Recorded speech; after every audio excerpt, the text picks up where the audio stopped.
to the beautiful National Day Parade live at the Villa. And of course, the commander was MD Yusuf. That's the parade commander was the MD Yusuf. And I'd like for us here in the studio, Fisayo, we could talk a little bit about the three sections of the parade. Usually, in those days when we were growing up, it used to be a very solemn, event for me, particularly because I used to take part in the march past. But particularly for our country, because the National Day Parade normally will represent three major significance. And the first one, of course, will be the fact that, the Nigerian Army, protected the sovereignty and safeguarded the sovereignty of our country. That's what one of the things it will display. It also will display the strength and discipline of members of the armed forces, and as well as the fact that many of them had taken part in peacekeeping, peace building, across the region and globally. So it's a very solemn, event, really.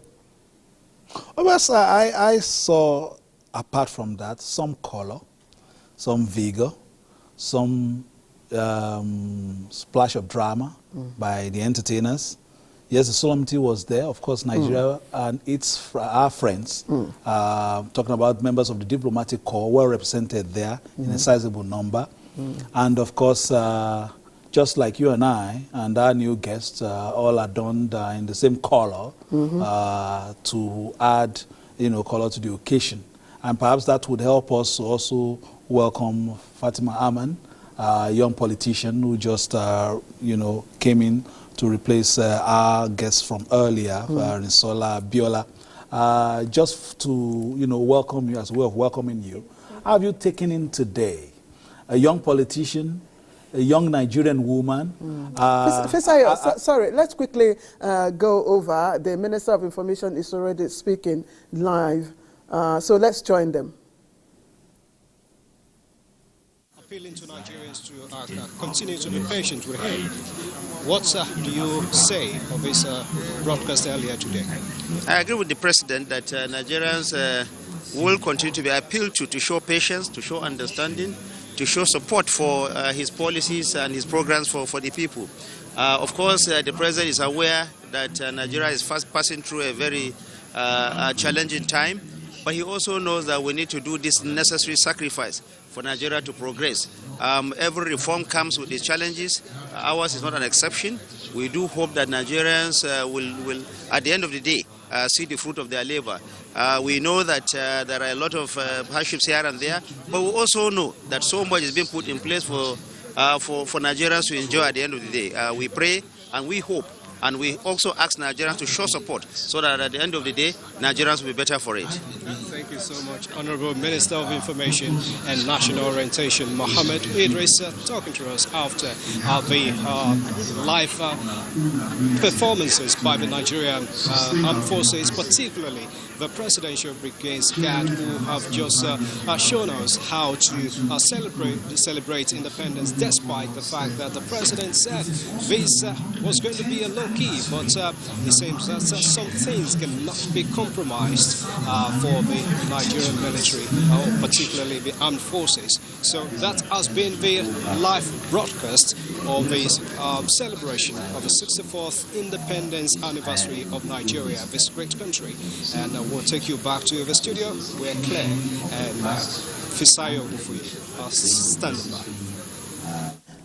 All right, Fisayo, thank you very much, and well done for the work you and your team, of course, are doing right there at the Villa. And we're back here to the studio. Fisayo, you Yes, I was just introducing Fatima Haman, and Musba, of course, took in the interview with the Honorable Minister, who still, itemized some of the things that the President was talking about in concrete terms, and why he needed Nigerians to have a buy-in on the critical steps being taken by the current administration in, repairing some of the things that were in particularly in the right direction in the past. So Precisely. I was asking So, you, can we just put Fatima on hold?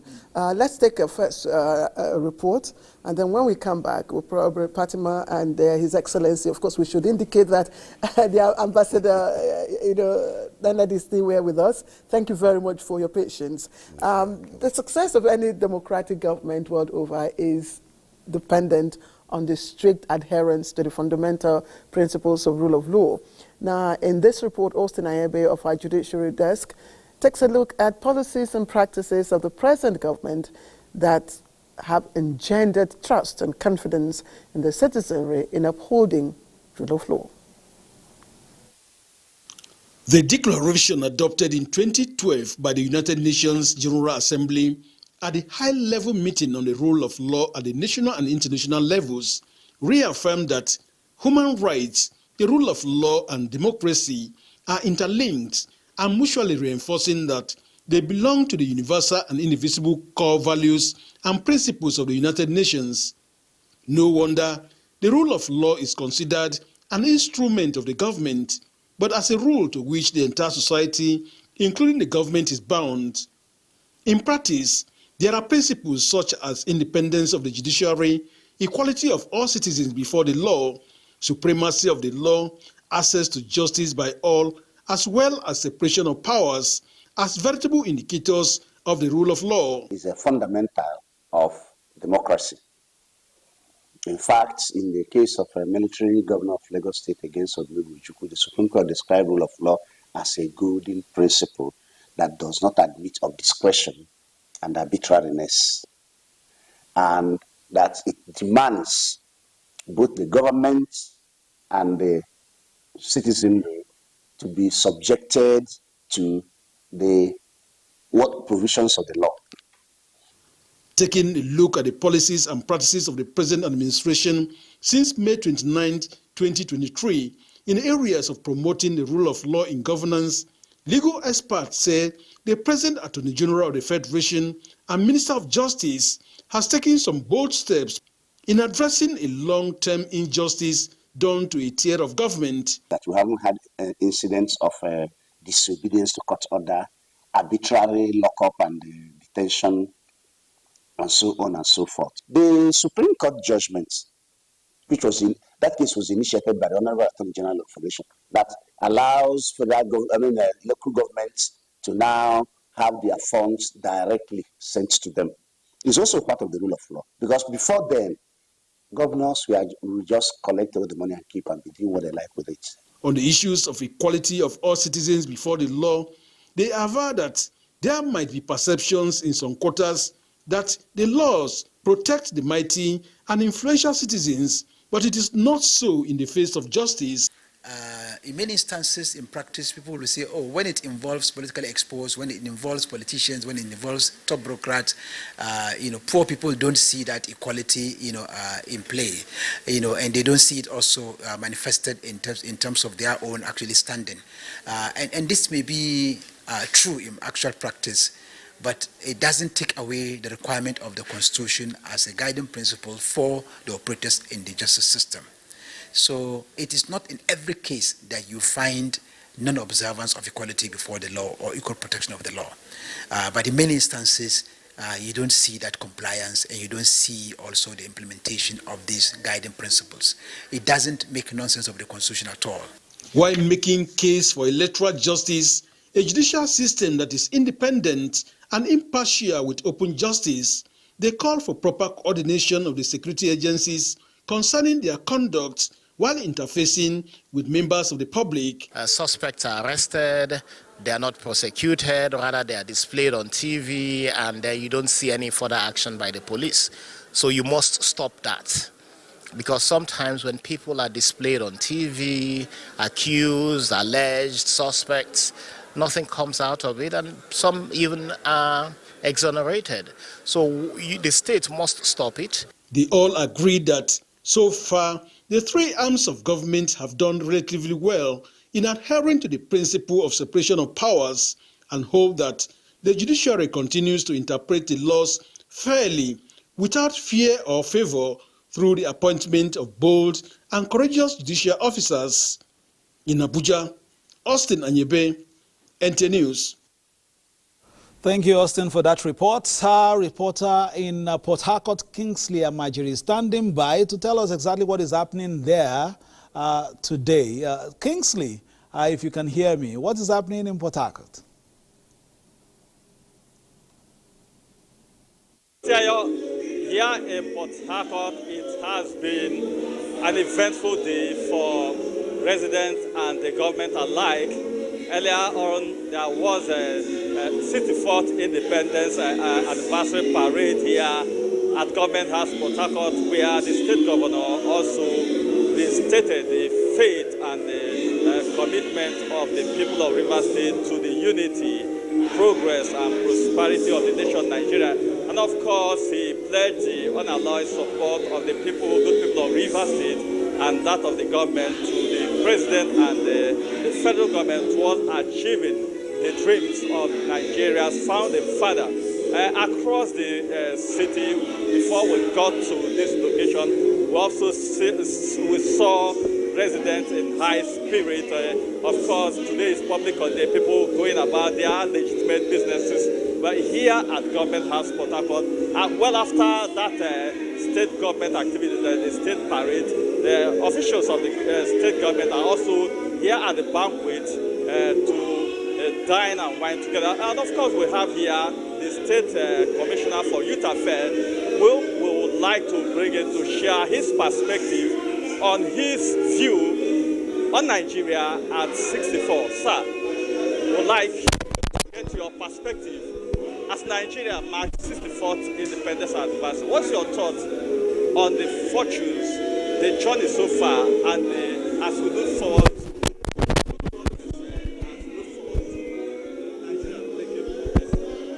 Well, it's a celebration, as it were, for Nigerians at 64. But whilst anyone is celebrating, you're supposed to do a reflection. You're supposed to do a neat assessment of where you're coming from and where you're going to. To so many people, especially our elders, it was a nostalgic or it will be a nostalgic experience, or it was when they celebrate independence in time past. It was fun fiesta for them. But for today, in our contemporary time, as a commissioner for youth, I can tell you it is coming with mixed reaction, mixed feeling, especially on the part of the youth. Again, that's why I want to leverage on what the president said, the president of the Federal Republic, His Excellency Bola Ahmed Tinubu. A synopsis of what he said in his broadcast this morning is that there is a calculated attempt, there's a plan for the youth of Nigeria, that there's going to be a confab for youth of Nigeria. At least this is one of those things that will give the youth hope, because as I speak with you, the youth are losing interest every other day. There is a rising tide of insecurity. There's a serious problem on economy. The youth are complaining, no jobs. But again, the presidential speech today will be said to be reassuring that youth will have a conference where they will air their minds, and there will be an action plan on how to cushion some of these effects that are affecting the youth. Now back to Rivers State, where is our own domain. His Excellency Sasimnala Efubara, Grand Servitor of Rivers State, Governor of Rivers State, has outlined a framework of action for Rivers people, and especially for youth. If you look at our mantra is on 3 cardinal areas: on agriculture, on education, and on health. And the youth underscores all these areas. All the employments that is going on are from the youth. The training we have outlined are for the youth. And all the plans that His Excellency read out is for the youth. So there is hope, and there will be light at the end of the tunnel. Kingsley, if you can hear me, can you ask your... what I've said, the Governor of Rivers State, His Excellency Sasimnala Efubara, in our first year, we inaugurated, or we flagged off, a youth resource center, which we call RIFC-REC. That will come on stream anytime soon. That will cushion the issue of training for the youth. And the training here is not training to dump, it's training to engage. All right, thank you. We sincerely apologize. The noise you are seeing is there is a state banquet right now going behind us here. All right, Kingsley, if you can hear me. Let's get you the former Nigerian ambassador to Netherlands. Okay. Go ahead, Kingsley. Now we have with us the Nigerian ambassador to Netherlands, sir. Former Nigerian ambassador to Netherlands, Oji Ngofa. Sir, looking at Nigeria 64 years down the line, what's your thought, the progress so far? How do you appraise the journey so far? And the presidential speech, how reassuring for you and for other Nigerians? Well, first for me is to say that Nigeria at 64, there is still a yawning gap between our potentials as a people and what we've been able to achieve so far. Whereas I agree, when you look at global trends, there's a lot of reasons for us to want to celebrate, but still a lot of reasons for us to feel that we are not where we should be. The reason is that it's a country with vast material and human resources, but so far we've not been able to have the sort of leadership that can harness all of these resources that we have to create a country that we want to see. We have all that it takes. I can tell you, with my experience, that we have all that it takes. So for me, this 64th anniversary of our country should be an opportunity for us to further do some sort of introspection and ask ourselves questions. Why we've not been able to get to where we want to be. We can do it. We have what it takes. But we should begin to talk more about why we are not where we should be. We should speak out, we should criticize, we should call out those that we should call out. We are like a child with huge potentials, but we've not been able to create the enabling environment for that child to realize his full potentials. Former Nigerian ambassador to Netherlands, Oji Ngofa, will quite appreciate your thoughts as Nigeria mark 64th anniversary. I will look forward to a prosperous nation as we make progress as a nation and as a state. You've heard the key stakeholders, Rivers State, we heard from the commissioner. Thank you so much, Kingsley Amajiri, at the State Banquet Hall in Port Harcourt. The celebration going on there in the Rivers State capital. Has been talking to dignitaries there and talking about the celebration in Port Harcourt and talking about the potential of the youth, especially in that area, and the steps taken by the state government to make sure that their potentials are realized in key sectors like job creation using the agricultural value chain as well. Earlier, we were introducing our guest, Fatima Aman, a young politician, and I was asking you, if you can still remember, what are your thoughts at this time, especially for young politicians like yourself, in investing in the Nigerian project, bringing yourself forward to be counted as well as voted for? And at this time, when the nation has reached its 64th year, for a young woman politician, what are your perspectives and what are your thoughts for the country at this time? Thank you very much. I'm happy to be here on this platform. First, I'd like to congratulate Nigerians on the 64th year of our anniversary. And as a youth, I think I'm the voice for the youth as a woman also, and I speak for the women. I feel that this is a time for reflection for us as youths, and is a time for us who also have aspirations to further into politics, to go back and review the past mistakes of, I would say, some of the leaders, and kind of look for a framework to partner together. We need to sit down and draw out an agenda of the next level of decision making in order to build Nigeria into a better country. Because I feel that Nigeria youths have potentials.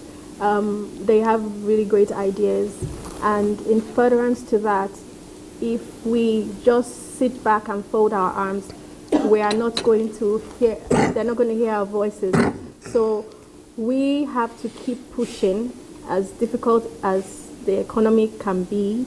We have to keep having positive mind to collaborate. You know, politics is about networking. You have to build a network of people with like minds. So I urge the youth out there and any aspiring politician to not give up and to continue to aspire to make this nation great in their own quota. Maybe when we come back, I would also like you to tell us if what legacies have inspired the young ones in Nigeria today, especially those of you who are into politics. But we have Dr. Sale Momale, Executive Vice Chairman of Kaduna Peace Commission, and he's joining us. He's joining us live, if we can see him.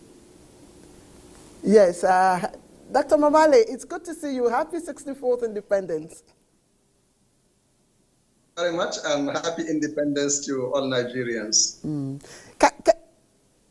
Can you quickly talk to us some of those resilient efforts, by our past leaders and how they have, they have sparked conversations and inspired us, for the future ahead?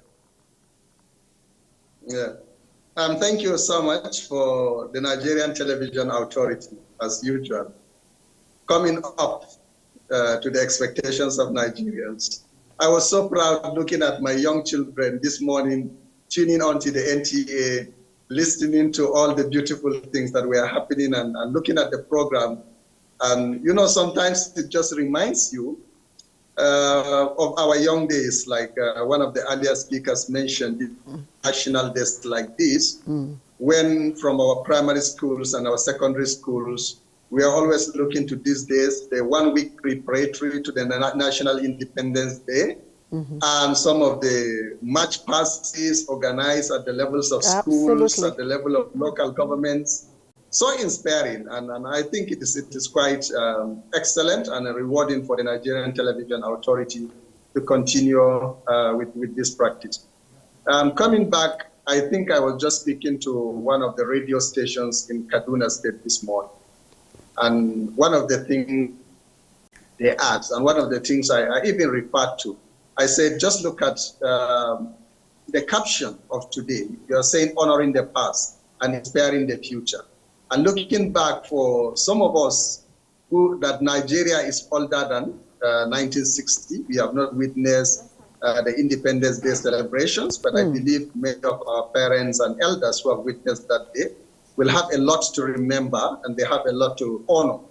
And for some of us that are junior to us, maybe in their 20s, in their 30s, they need to be inspired because some of the narratives and some of the perspectives you do here now is as if Nigeria is a failed nation. Nigeria has not done anything. Nigeria has not progressed. Nigeria is about to collapse. All these negative things.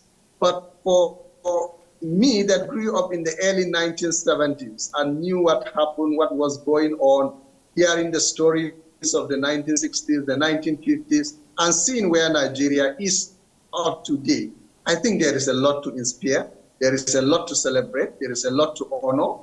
Of course, there is a lot again to work on and to address and to make our situation much, much better. So I think it's both ways. We are very happy with the Nigeria and other countries have recorded globally.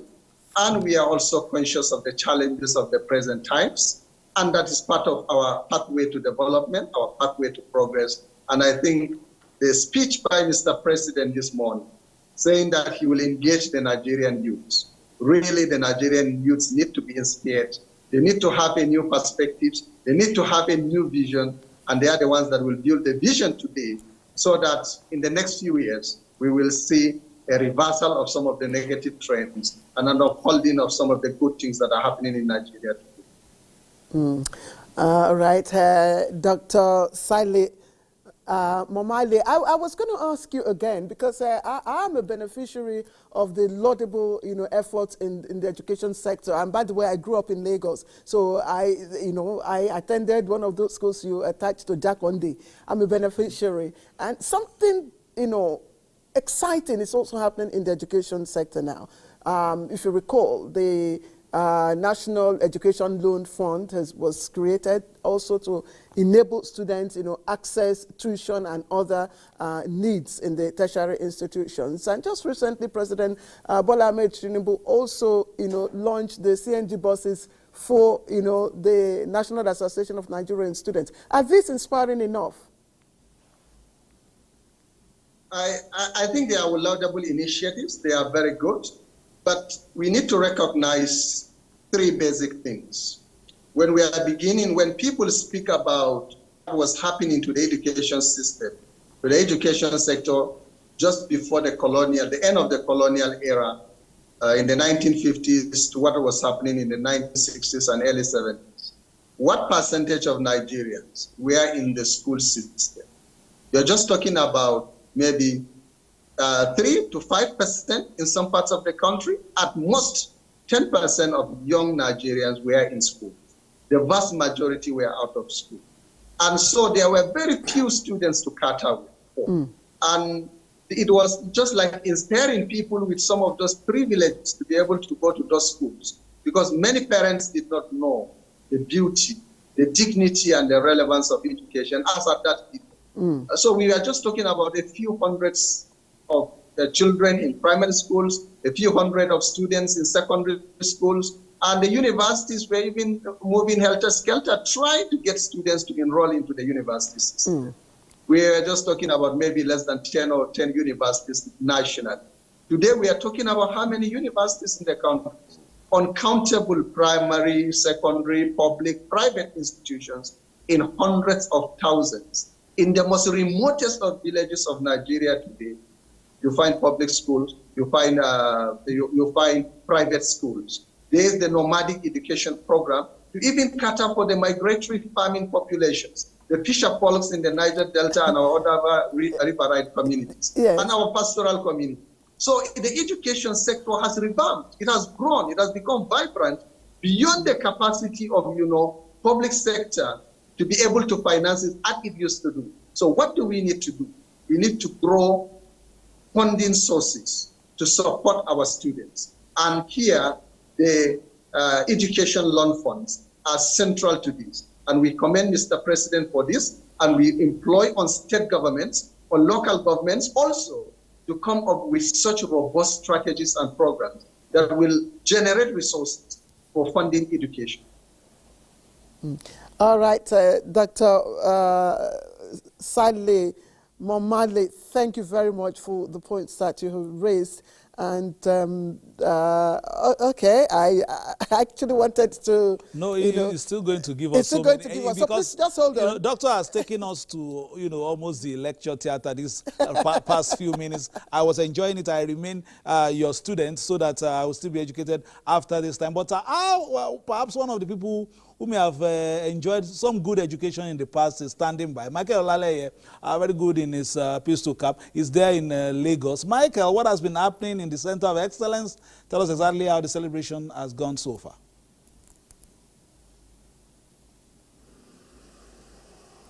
Actually, Fisayo, it has been a celebration of mixed reactions, and mixed feelings rather. Why I said mixed feelings is that why some Nigerians are gathered at the Freedom Park in Ojota, where we are right now, to celebrate what they describe as the unity in diversity for the past 64 years. Some came right here, not quite long, in what they called the continuation of their protest some few weeks ago.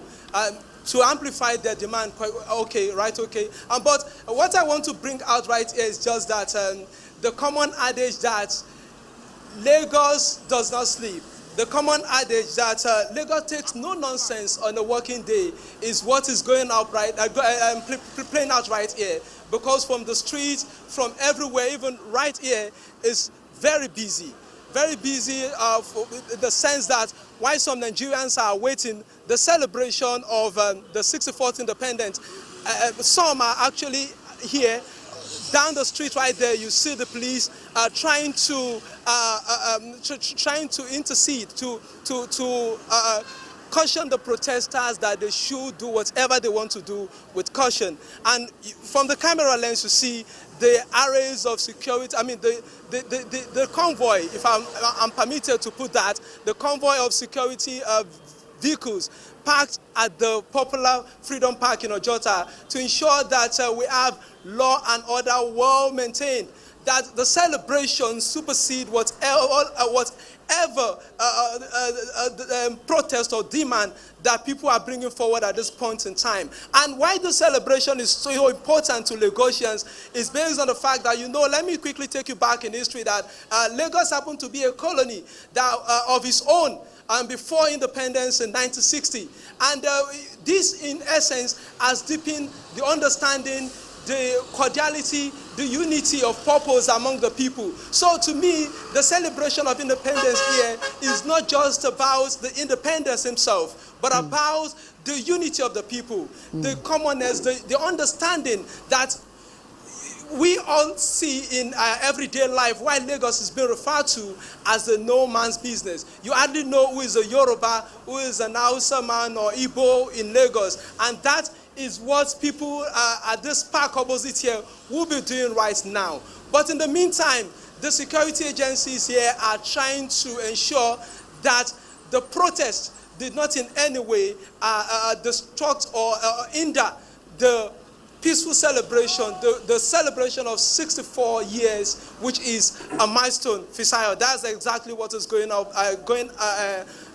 what is happening right here. Thank you, Michael, for that recap. I said you went to a good school. I can see that in your presentation there. And you heard from Michael, Lagos being a melting pot. My colleague, Claire, from the southeast, I was born in Lagos from the southeast. I was born in the Saleko. So you have to thank Lagos for that. You have to thank Lagos for your education. But you heard some of the things that Michael, raised, some of the points he raised, and you saw the convoy of security agencies there to ensure peace and order. There's also, while the celebration is going on, across the fence, a protest is equally going on. But the beauty of democracy is that everybody is given an opportunity to express him or herself.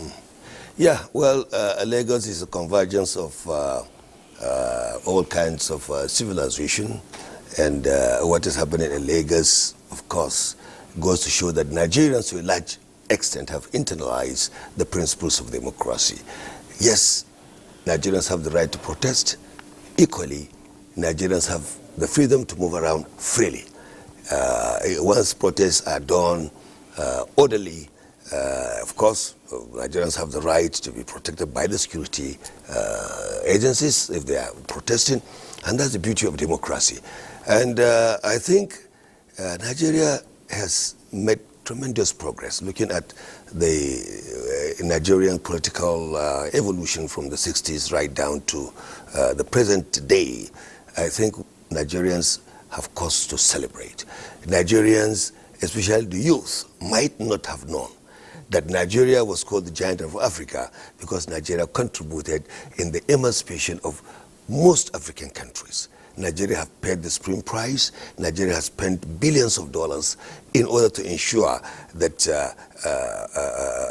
African countries got their independence. And when you talk about democracy, this present government is determined to deepen democracy, not only in Nigeria, but on the African continent. If you listen to the president's speech, which was delivered by the vice president at the 79 United Nations General Assembly, the issue of inclusive system, the provision of good governance, the issue of African countries and in Nigeria to have the capacity to address and to promote the achievement of the sustainable goals, ending poverty, ending hunger. And I think if you listen to the president's speech, he has set the pace today. He has put across the strategies that will empower the youth. I think this government has recognized that the Nigerian population, about 70% of the youths, or 65% of Nigeria's population are the youth.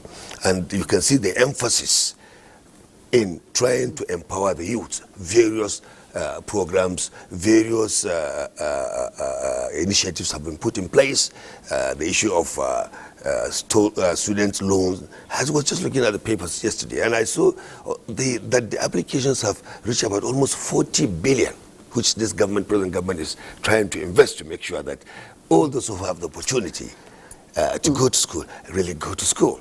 I can see also that the government has sourced about over $600 million to fund various educational and skills acquisition programs for the youth. So I think we have real cause to celebrate. Thank you so much, Ambassador. Talking about what celebration across Nigeria, earlier we spoke to Michael Olaleye. We are now going to another Michael Opara Park, where Susan is standing by. Susan, can you do? I'm fine. Odimma. I was expecting you to say that. Go ahead. Go ahead, Susan. Oh, okay, thank you. And you're welcome to Enugu. We are here at the Michael Opera Square. This is the venue of the celebration in Enugu. And the march past has concluded. They are now giving out the results.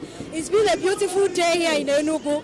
Mainly the crowd we saw around here were students and pupils from schools and school teachers and proprietors and stakeholders in education. And that shows that Enugu State is prioritizing the youth and the education sector, and it is evident in this ceremony. Earlier during the speeches by the governor, who was represented by the secretary to the state government, Professor Chidebere Onya, and even the governor, they did say it, that education of the youth is very important to the state, because if Nigeria must move forward, the youth must be properly educated, and they have to be transformed to put their own efforts in the development of the nation. And to highlight more on the speeches given out today on the development of the youth and the revolutionizing of the education sector, I have with me here the State Commissioner for Education, Professor Ndubueze Mba. Professor Mba, you're live on NTA, and we want to know why the emphasis of today's celebration is on the youth and education of the younger generation. Thank you. In Enugu State, our governor, His Excellency Barrister Dr. Peter Ndubueze Mba, has designed a vision of rapid and sustainable economic transformation that is focused and really founded on the investment in young people to build up the human capital of Enugu State.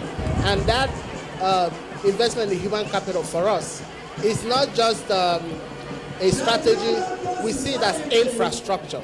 So the human capital investment itself is an infrastructure. So that is a perspective that we have as a state government for investing 33% of our state budget in the education sector, in being bullish about our education reform, in ensuring that by September 2025, we have 260 smart green schools catering for learners from nursery 1 to basic 9 across the state, across all the political wards in every local government area in Enugu State. And these basic education smart green schools are not where we are stopping. His Excellency has also launched the construction of 17 smart residential senior secondary schools, one in each local government area, so that when our children finish from the smart schools in basic education, they can transition to those senior secondary schools. Okay. The celebration is on Nigeria's independence. So what's your own take on Nigeria celebrating 64 years of freedom? Yeah. So, we see nationhood as a work in progress. There is no nation that has it perfect. We see the occasion of celebration of our independence anniversary as an opportunity to reckon a freedom promise. That freedom promise is a promise to build the capacity of every Nigerian citizen to assure them a prosperous citizenship, and in turn incentivize their civic citizenship. That is what we're celebrating in Enugu State today, that despite the huge challenges in the nation, that we have a government that has begun to model a sustainable solution for sustainable development. One that should work, not just for Enugu State, but for Nigeria as a whole. How do you see the future of Nigeria? As a young person leading young people, how do you see the future of Nigeria? When I look around as a young person at various sub-national leadership and also the strategic investments at the national level in youth development, in the education sector, in social services, there is hope for Nigeria. Many of our young people are returning home. Many of our young people in diaspora, professors, doctors, different medical health practitioners, engineers, tech people, they are beginning to create new opportunities and build new businesses in Nigeria. And they are embracing the visionaries cadre of government leaders that we have now across the nation. And so there's hope for Nigeria. And there's opportunity for young people. Indeed. Thank you, sir, for coming to speak to us. Well, like you said, there is hope for Nigeria, and that hope lies in the youth, which the entire nation is trying to develop. That's it from Enugu. It's a beautiful celebration. Back to the studio. Thank you very much, Susan Eze. So for Nigeria, the current administration says it's renewed hope. So new impetus for hope, and hopefully we'll get to promised land. I think we must commend states that are really investing in education, because the United Nations recommendation is that states should do between 4 to 6% of their GDP in education sector, and if we're getting more of such, commitment, it means that states are now beginning to prioritize, the future of their children, and that's why I like maybe Fatima. You can talk to us. You've seen the,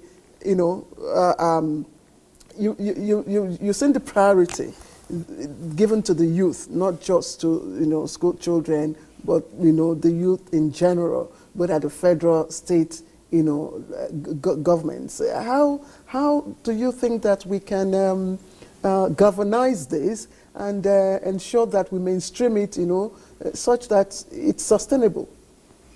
Thank you very much. First of all, I'd like to commend the President on his speech earlier on about the consideration of making a forum for the youths, that is giving them the opportunity to collaborate together, and also it's a good one. So I think in terms of sustainability, we also need to consider the fact that we come from history, so a history of diverse nationality. So we need to be able to have an open mind to galvanize different people in different geopolitical zones, whereby their contributions towards whatever it is that they are doing in various industries are also acknowledged.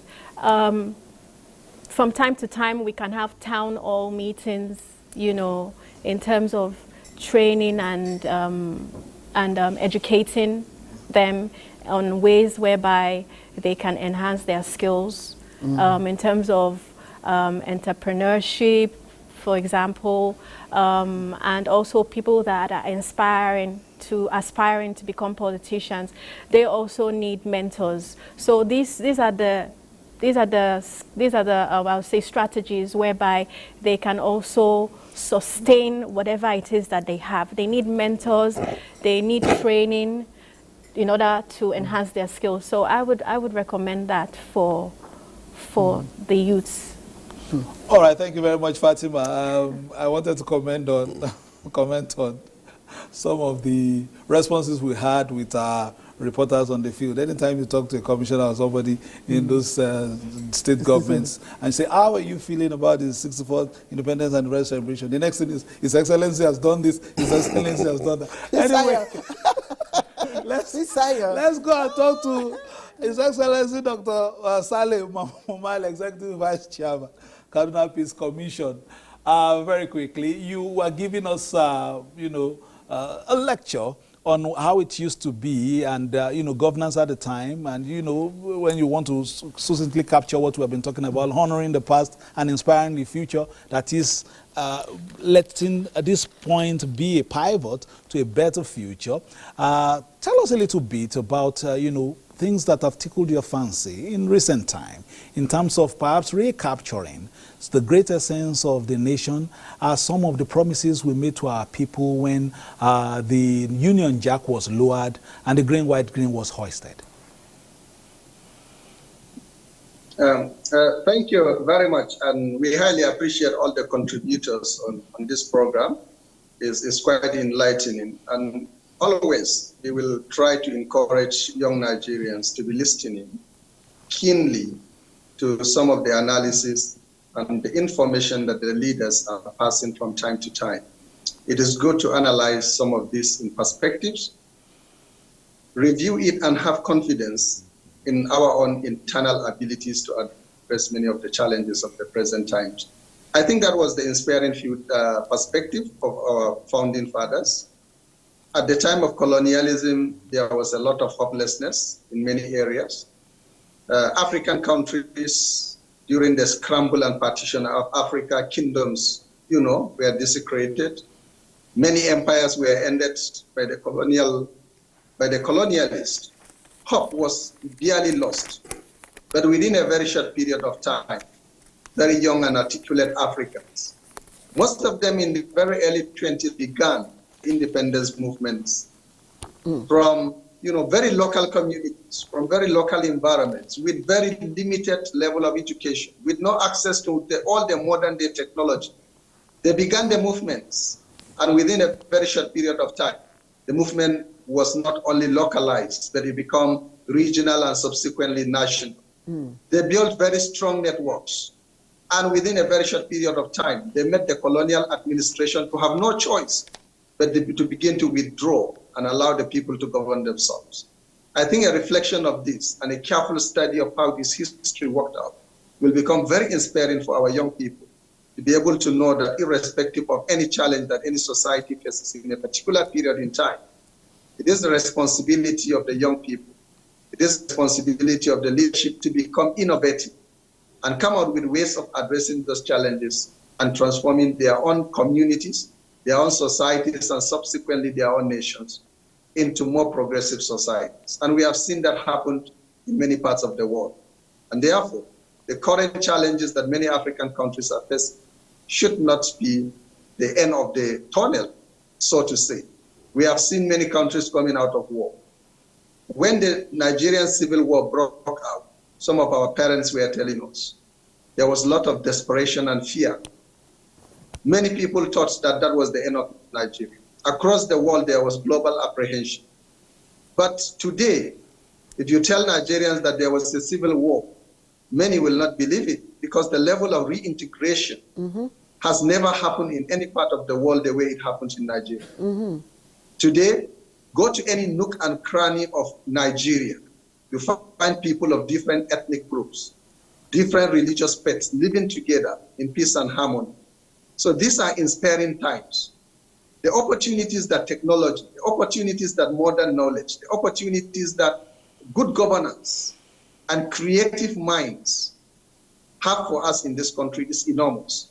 And I think our government needs to support the young generation, inspire them, just like your slogan says today. And Mr. President's speech that is going to engage the Nigerian youth should just go beyond the comfort. It should be a nationwide movement, a nationwide initiative. Let Mr. President bring in the state governors, bring in the local governments that have now autonomies, and bring out the various community-based organizations and our numerous development groups and our active civil society groups together. And let's resolve as a country that in 2024, at the age of 64, Nigeria made a new resolve to re-inspire their youths from some of these tendencies to go either into banditry or into oil bunkering or into yahoo, into becoming global citizens and global young people that will drive the technologies of the future.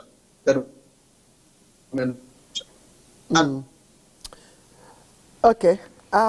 Thank you, Dr. Salem Omale. Maybe just before we bring in our next report, I should also ask a very pertinent question, and that is, all the achievements of our heroes past that we are reeling out today, how might we leverage them to inspire hope in the future of this country? Happily, we have many of them still with us. Whenever I see the face of General Yakubu Gowon, I just feel some great nostalgia in my mind. Absolutely. I think these are national heroes. We have scholars of repute.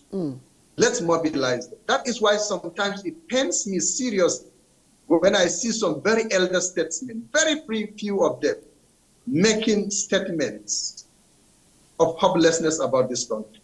Some of them were previous ministers. When they were ministers, they did not see the hopelessness. Some of them were prominent captains of industries at different periods of time.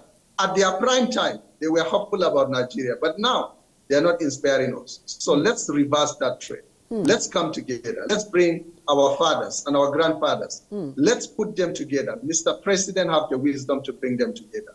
We should not keep them at bay. Let's bring them. Let them inspire us. I think that is very useful. And the NTA, bring them on board. You have very many programs you are doing within the television. Some of you are excellent programs. Speaking to some of these elder statements, I watch each of those episodes, and it gives me very encouraging lessons. And even speaking to you now is giving me a lot of encouraging lessons. So perhaps when we stay with that theme before we go to our next report, we have key sectors of the of the economy where we need some revamping, and the president has spoken to so many of them. But in your state, for instance, as a microcosm of the greater nation, what steps for instance, are you toying with to make sure that we get this handshake amongst generations and governments as well to make society move on an even keel? What are those steps? I think recognizing those key institutions that anchor the society, that shape the minds and thoughts of people is very important. And for us in Kaduna State, we have identified the educational system from our schools, right from primary schools up to our university level, as very important socialization centers. We have recognized the family, right from the individual families to community families, as very important institutions. So the community institutions. And these community institutions are anchored by our traditional rulers and our traditional leadership. The third one is our religious institutions and our various religious spaces, our places of worship, our religious scholars. They are very fundamental and instrumental in shaping the direction of societies. And of course, the government systems, right from the basic ones at the local government to state institutions. So we are So we are bringing in all of these 4 basic institutions together to work and develop a common vision, for example, for Kaduna State, and to see how do we build a new citizen that is united, cooperating, that is, focused and development oriented, and bringing in the women, the youths, people with disability, and all sectors of the Nigerian society, including our important fourth rearm, which is the media and our legislative and other elected officials together. This is the approach of Kaduna State, and we are happy that our governor is supporting us in this process, and our religious and traditional rulers are with us, and the media in Kaduna State are very cooperative and bringing and supporting us in all of this initiative. And we believe that in the few forthcoming years, you can see the level of stability in Kaduna State at the moment, notwithstanding the security challenges in terms of criminality, but in terms of inter-community relations and addressing some of those. All right, thank you very much. I think you've made your point on that, but please stay on. We will still come back to you. I understand that just to, take the trend that you have taken in terms of this, talking about heroes past. We have some to speak to us on the issues of nationhood, the journey together as a people. And first we'll take this interview granted by Philip Asedo, a former Minister of the Federal Republic of Nigeria, and then I will come back. Nigeria is abundantly blessed in terms of territory, arable lands, for agriculture, solid minerals,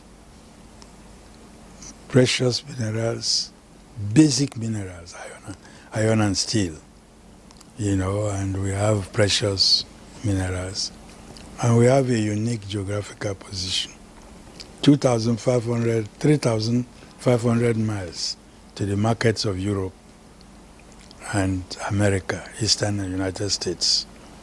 Asians have to do 11,000 miles. And we have abundant resources. Luckily, too, we were colonized by Britain, so we speak English. And we go anywhere in the world, leading universities, Nigerians are there as deans of faculties. So we had prayed and hoped that by the turn of the century, last century, Nigeria would have achieved first world status and done for the black race what the Japanese did in the previous century under the Meiji Restoration for the yellow race. And we were progressing. By 1975, when the military coup that happened was followed by destruction of the civil service. Before then, Nigeria was growing after the Civil War at the average rate of 11.75% per annum. We were already $1,500 per capita income. The dollar was lower than the naira today. Very sad. Why? Because we've refused to carry on with plans. We had in the second, third development national plans, up to the fifth, we had projected agro-allied industries, modernized agriculture. I speaking to you was once the chairman of Bachita Sugar Company, and I knew the plans we had to start exporting sugar. Also had the privilege of speaking with His Majesty Alfred Papa Priye Diete Spieth. He was the first military governor of Old River State and currently is the Amayanabo of Tuabra in Bayelsa State. Great country. She obtained a self-governing status from the British in 1957 and finally full independence October the 1st, 1960. We have come a long way, as you said, and there is still more room for growth and improvement. When you think of what Nigeria was at inception, we had three regions: the north, the west, and the east. And we were using the parliamentary system, like in Britain, our colonial masters. Soon after our independence, we now went to a republic status, and we now had a governor general being converted into president of the nation, but with no executive powers. Our first prime minister was Tafawa Balewa, Alhaji Tafawa Balewa, and our first president was Dr. Nnamdi Azikiwe. all of blessed memory. And we had the finance minister, like a quotable, very colorful man from the then Western region, which later became the Midwest, because the Western House was split into two, and we had the Western region and the Midwestern region. By 1964, when we had the next federal election, the Eastern Nigeria government boycotted that one. But the rest of the voting took place. And we're in that state of, challenging state of uncertainty when the military now struck in January 15th, 1966, and took over government. The then General Officer Commanding, General Eronse, was made the head of the Supreme Military Council, and the other heads of the services were his special advisors. And that government did not last very long, because by May there were riots, and during those riots, the commander-in-chief was killed. The mutiny in the army took a new dimension when they now had a younger person,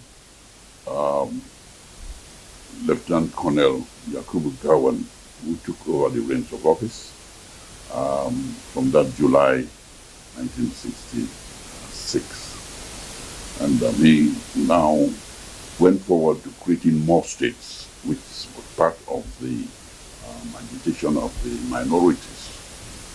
And Rivers State was among the 12 states that were created. And I happened to be appointed as the first military governor on that 28th day of May, 1967. Well, there was a reprisal from the East on this creation of states, and they declared an independent state of Biafra. So that led to police action, which later degenerated into a civil war, and lasted for 3 years.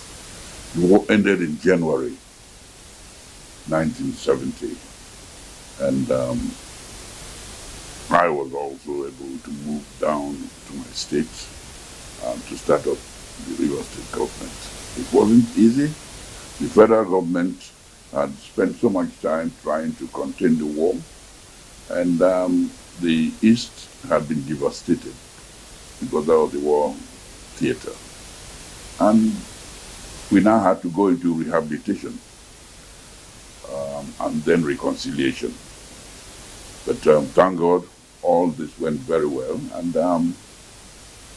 those who had gone into rebellion actually accepted to come back to Nigeria. We had our own teething problems with staffing in all the states. And I still remember Rivers State even lent some personnel to the North Central State, Kaduna. And we also went into a development plan, the second development plan, which lasted for 4 years. And in that plan, we now started building roads, expressways, north-south and east-west. And we were able to make most of our dusty roads well concretized and outfasted. Frankly, Nigeria during that period had to do a lot of rehabilitation of the eastern region, which had been devastated, including the 3 states in the east. East Central State, you had the River State, and you had the southeast state, which was Cross Rivers, later became Cross River State. And but the beauty of it is that at the end of the war, there was a clear declaration that there was no victor, no vanquished. All right, Dr. Afedite Speed, telling us a lot about the history of the nation. And, you know, one of my producers there was saying, why are you so interested in this? So many times we see a lot of things on social media. It's always important for the actors to put the record straight. This is an actor during those, you know, very key days in Nigeria's history. In 1967, he was appointed the first, you know, military governor of Rivers State, and of course, giving us, you know, authentic stories about exactly how the state emerged and some of the push and shove politically of those days. I had the privilege of also speaking, you know, with, you know, His Excellency, the former head of state, General Yakubu Gowon, and he was talking about exactly that, you know, no victor, no vanquished statement, and what that meant to the nation at that time, that there was no not an issue of victory, but a reintegration and a handshake amongst brothers. And if you remember, you know, when, you know, those handshakes were going on and was saying, welcome home, brother, and all that. Exactly. And it has played out years and years after that, you know, just like, you know, the anthem that has been reintroduced, those tribe and tongue may defy and brotherhood we stand. And that is why, you know, perhaps from my perspective, a lot of the nation and a lot of, you know, youth and all, I was still standing together and standing strong, you know, as a nation. You know, Fisayo, I agree with you. And, you know, some of the very prominent landmarks in Rivers State today, you know, have been, were attributed to His Majesty J.T. Spieth, including the Secretariat in Rivers State, you know, was built, you know, during his tenure. For someone who was a military administrator and you know, as far back as 1960. Yes, and you know something, of course. You know something, you did say something earlier on about the difference between military in their strategies, implementation strategies, and the politicians. You remember you made that remark, how you know, perhaps that may be one of the only good thing I have heard in the sentence of military. You understand? You know, seeing things through, and how politicians these days, you know, rather than, I mean, take on these very constructive, you know, life-changing projects, but the processes, I mean, just do their own thing. Ambassador. The processes are different. You see, the military is executive fiat. Processes are different. Yes, the processes are different, and in the military is executive fiat. But discipline. And there's discipline. You see, in the military, once they have agreed that such and such projects should be put in place by the states, it's the directives. This secretariat that DSP was talking about, similar secretariat was built in the northeastern state, Borno State, and the secretariat is still standing today. So that's the difference between the military and, of course, the civil administration. But in the civil administration, you have to go through a lot of processes. You have to deal with the house. There are competing demands, and of course, the challenges of the 60s and of the 70s are not the same challenges that we have today. In terms of demography, the population was not as huge as what we have now. In terms of educational exposure, it's not the same what we have in the 60s and what in the 70s and what we have now in the 80s. So there are different. Sorry, Ambassador. The reality in terms of available infrastructure today is that we have very few, you know, leaders with such, you know, push. And well, I understand that Professor Dr. Sally is still there. On the lighter note, like you always say, on the lighter note, you are talking about, you know, the population then and population now. And I think we should put that, you know, we should begin to also leverage on some of the, you know, of course. What I'm trying to say is that as a nation, we have been very productive also, because in terms of procreation, I think we have been there. Let's go. join. Wait, it's Mr. also an Science, asset. I'm talking about demographics. It is also an asset. Not procreation. Yeah. Mr. Science, you need to correct When you in have terms a of different- demographics, not procreation. All right, let's bring in Dr. Mamale. Dr. Mamale, please say. Please weigh in on our conversation. Especially, you told us about Heroes Pass. We spoke to just, we've spoken to just, at least two now. And some of the things they have spoken about, or issues they have spoken to, have been instructive, Doctor. Yes, thank you so much for bringing those marvelous faces to Nigerians on the 64th day. Philip Asiodu is one of the most revered national leaders. I've made enormous contributions as one of the famous permanent secretaries in the public sector services. I think there are so many of them that Nigeria really need to honor and remember and draw lessons from the work they do. DHS Speed, I think he is one of the most respectable Nigerians. Like you said, some of the landmarks today you see in Port Harcourt and many parts of the then all river states are credited to his administration and many other governors. Just like the ambassador said, the democratic processes within democratic dispensation are completely different from what we have in the in the military era. The president or head of state in a military government have absolute control and power over all the 3 tiers of governments: the federal government, the state government, and the local government. So it's all like one tier. So, and then the resources again were like controlled at the level of the council, the Supreme Military Council, or the whatever name the governing system was made of at that time, whether Supreme Military Council or other names that the various military governments held. So you could see that the channeling of resources had no any constitutional order. So it was much, much easier to devote resources to certain works and to certain, let me say, national development projects than we have today, where state governments and local governments have the power to make decisions and have control over resources at their disposal. But for me, I think the greatest weakness of the current democratic dispensation, particularly what we have been witnessing from 1999 to date, is the poor quality of execution of contractual works. And I think this is one place within the public sector service, as well as the top executives at the state and legislative assemblies, have to take very seriously. Nigeria is currently at the federal level, at the state level, at the local government level, spending enormous resources in infrastructure development, in the delivery of services. However, the quality of work, the quality of delivery is poor.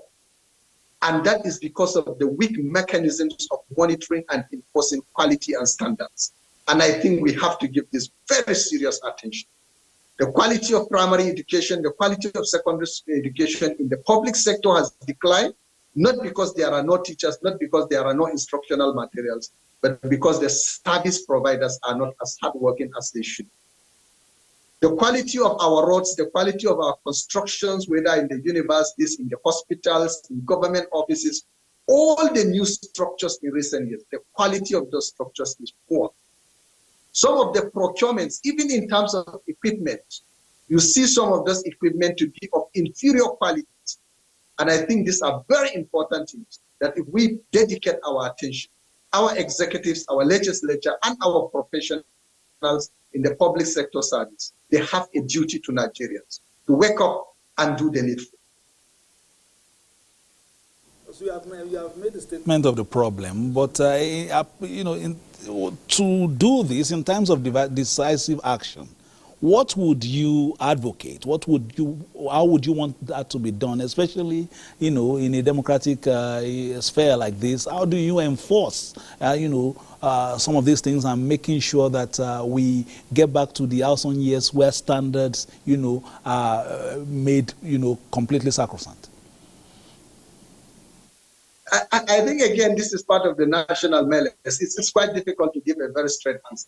But I think, one, good citizens' participation, and ensuring that beneficiaries, for example, if you are constructing a school in a village, being very transparent about what you're going to do, the community is taking leadership. If you are going to do it wherever it is, let the stakeholders there be participatory. So inclusive governance will really help. Open governance partnerships, some of these that have been promoted, will be very helpful.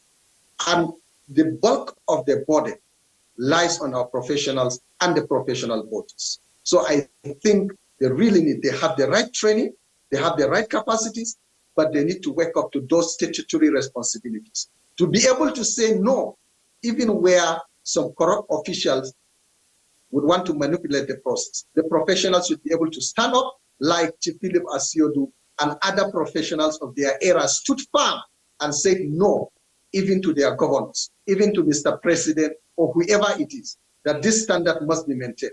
And it is the responsibility of the public sector professionals. Thank you very much. I want to take something from what he has said. As a young politician, you are coming into the democratic space now.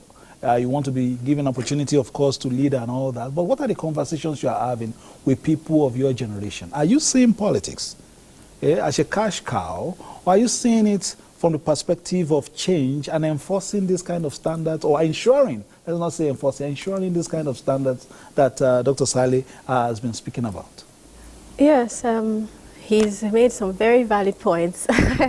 Going back into history and watching our leaders in the past, how they stood strong and firm with the plans that they had and they achieved them. I feel for me as a young politician, if given the opportunity to lead, of course, I would do something as great as that. Not just saying that, because I did a roadmap on areas in my community whereby they also need to be involved in decision making.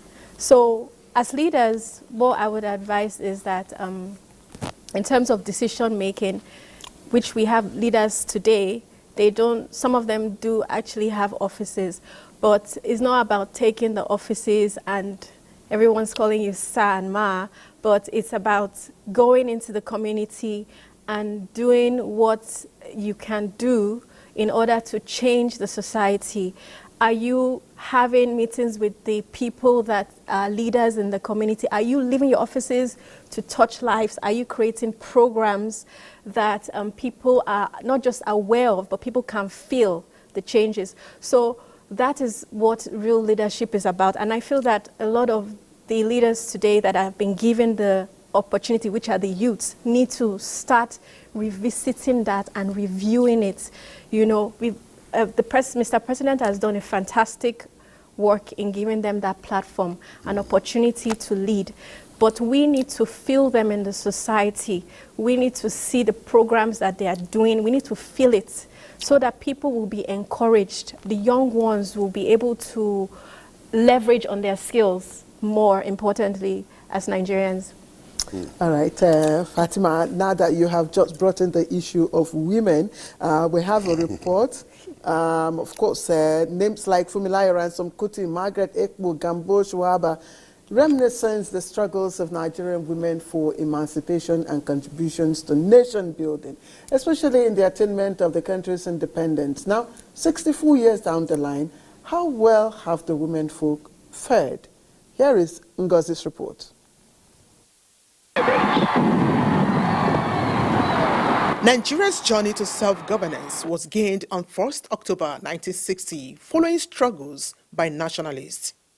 Going by history, Nigerian women were part of the struggles.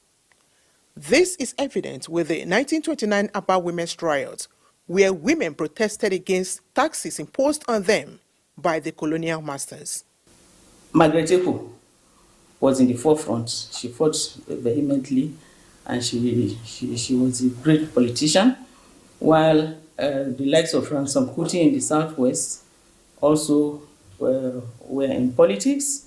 Those NCNC, all those political periods, and then in the north, in the later years, Gambo Sawaba was a champion of women liberation, And she was a great activist who wanted women to be in position.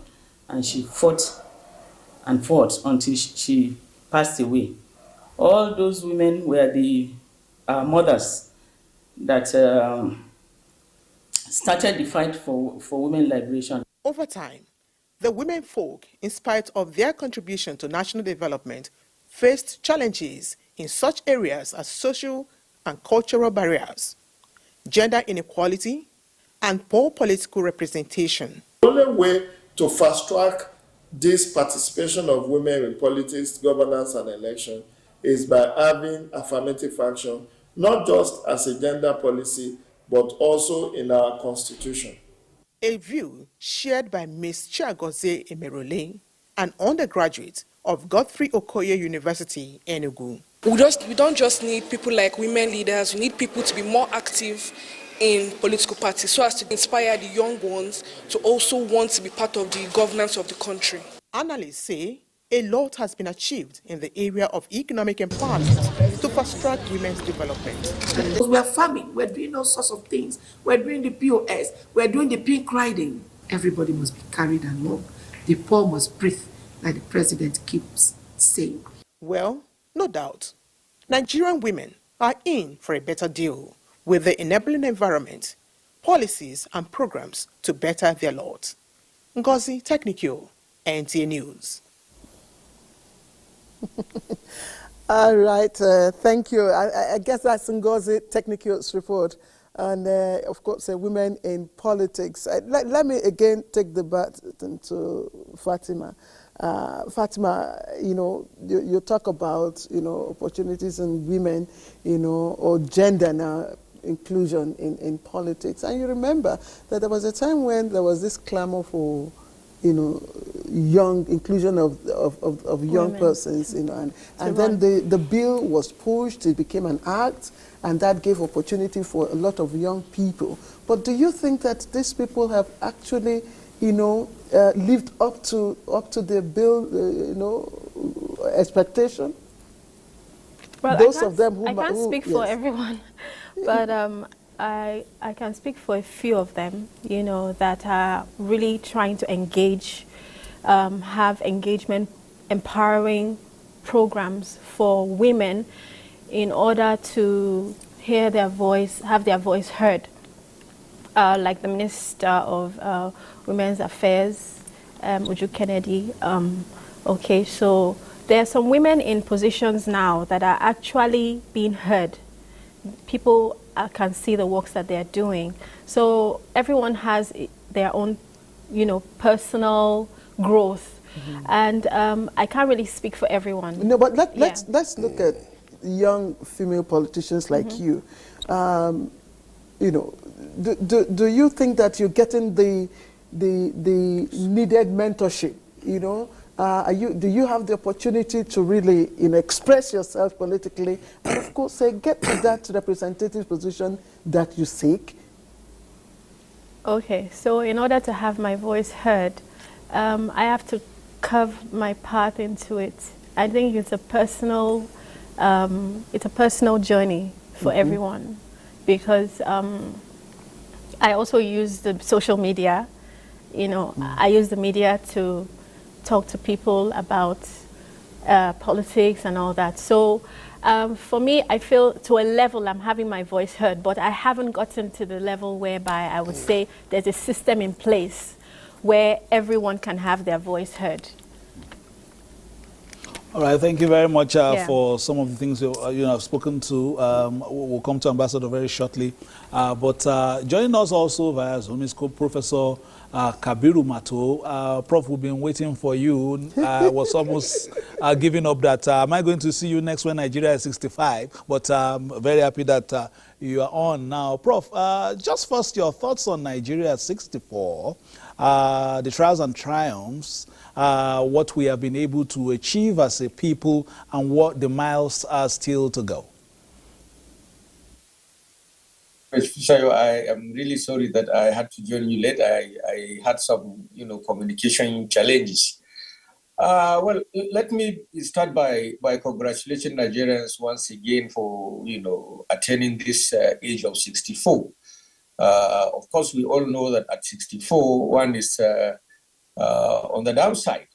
By the time you are 64 years old as a human being, you obviously must have exhausted all the, the potential exuberance that is expected of you to take necessary risks that may eventually lead to your eventual growth. But, a nation is not like an individual, it's not like a person.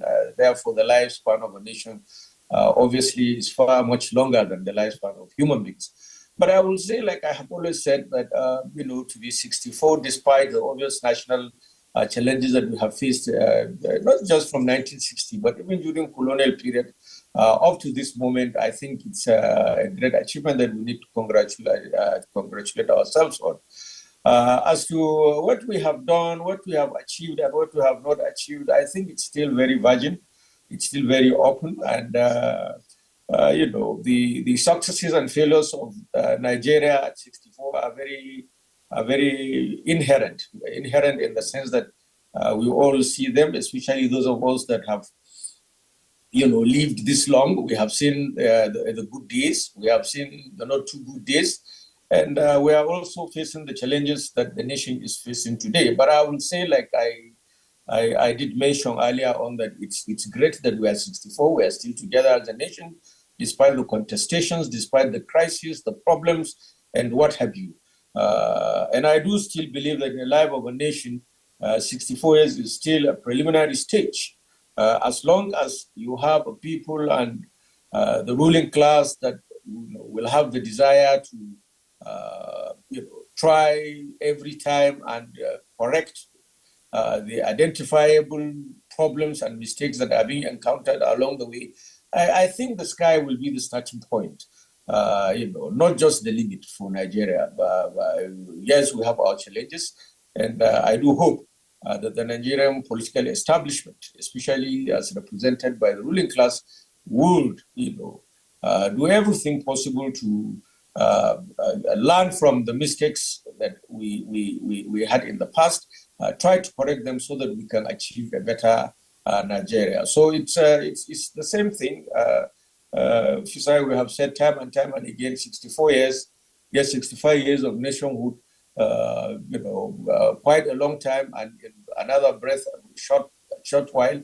But I think it's now left for the Nigerian political elites to take a retrospect, and assess, and see whether we have done well or not. But truly, in as much as we have made some achievements, there are yet a lot of other issues of difficulties that need to be corrected, going forward. Prof, let me stay with you, and so that you can just bring about some of these answers as well.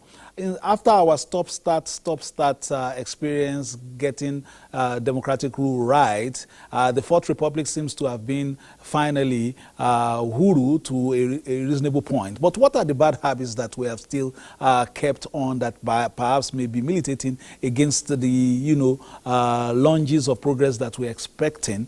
And then some discussions that we have had in terms of the course of state. Is it restructuring? Is it the issues of the Constitution to address key areas of our development? What are your comments on some of these key questions? I will say without any fear of contradiction, that I think the Nigerian story is a mixed bag, like it's a mixed grill, like I did say earlier on. It does not appear to me that the Nigerian political establishment, especially as represented by the ruling class from 1999 to date, has learned any serious lessons from the mistakes of the past. And, that is responsible for our inability to get our polity right. And of course, we cannot get the economy and the society moved in the right direction as long as the ruling class is not in the right frame of mind. And I think that's our major problem. The political class that is saddled with the responsibility of handling political power is always, at the vagaries of thinking for itself rather than against the nation, or thinking for today rather than thinking for tomorrow and the day after. We haven't learned much. In 1974, when Yargaon was supposed to start the transition program to hand over powers to civilian administration, he came out and said that it appeared that Nigerians did not learn any from the mistakes that led to the crisis in 1966 and in 1967. And I think it was a betrayal of trust on his part to hand over power to the civilian administration in the middle of the 1970s. And that was what led to the Murtala Obasanjo coup that brought them to power. And subsequently, one thing that I've always identified as a major problem that undermines the capacity of the Nigerian political establishment has been, the dictation on the part of military rulership that any time we had a military interregnum and we were returning to civil rule, the soldiers will insist that they didn't want political parties that had any resemblance with the political parties of the past. It denies Nigerian political class the capacity to build what we call political party solidarity, like you have in places like Pakistan and other nations with similar historical characteristics like Nigeria. So at all times, people stumble into political positions as a matter of accident. And so we don't have a ready blueprint, that will have clear pathways, benchmarks, and roadmap on where and what Nigeria would like to get to at a particular point in time. So I think the major problem, and I do believe, and I agree very sincerely with the position raised by the former President Olusegun Obasanjo recently, when he said that the situation in Nigerian political establishment has continued to deteriorate from 1999. That means he did not exclude himself, up to this moment. And unless we're able to get, to be good leadership, to be focused, to be purposeful, I assure you that we will continue to dance round, and with very little progress, despite the very huge human resources, very abundant natural resources and capacities, that Nigerians are made of. So the political mobilization is really needed, and it has to come from the ruling class. And unfortunately, every society is governed by people from within it, not from outside. So if we continue to, and I think that's basically the challenge. I think that even in the area of the federal system that we are practicing, the idea of having a federation in Nigeria ab initio was that is a nation of pluralities, and when you have a nation of pluralities, what is expected is that while you have a central government, you also have some other units of political authority, so that people can still maintain some relative autonomies within the respective regions or states or local government or whatever you call it. But it doesn't appear that the political class is willing to saddle Nigeria through the process of a true federal structure. We keep shouting about issues of sensation when they affect us. We talk about true federalism, and true federalism to me has been different. Professor Mato, thank you. On a lighter note, I said to a group of professor friends of mine that though they are masters of knowledge, one area that they also need to do academic adjustment is in timekeeping. I'm sure if I allow you, you will finish. You will finish our. I accept. I agree with you. Thank you. Thank you. Please, let's bring Dr. Momale into our conversation now. Dr. Momale. Constitutional reform, many people have clamored for it as a variant of restructuring. And indeed, we've had quite a number of constitutional alteration, constitutional reforms, and I'm just wondering, have they really addressed our unique challenges?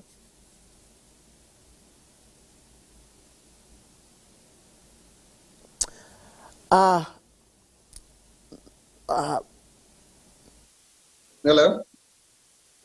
Okay, am I audible, please? We can hear you, Prof. We can hear you. Okay, thank you. I said Professor Mato have addressed some of the things.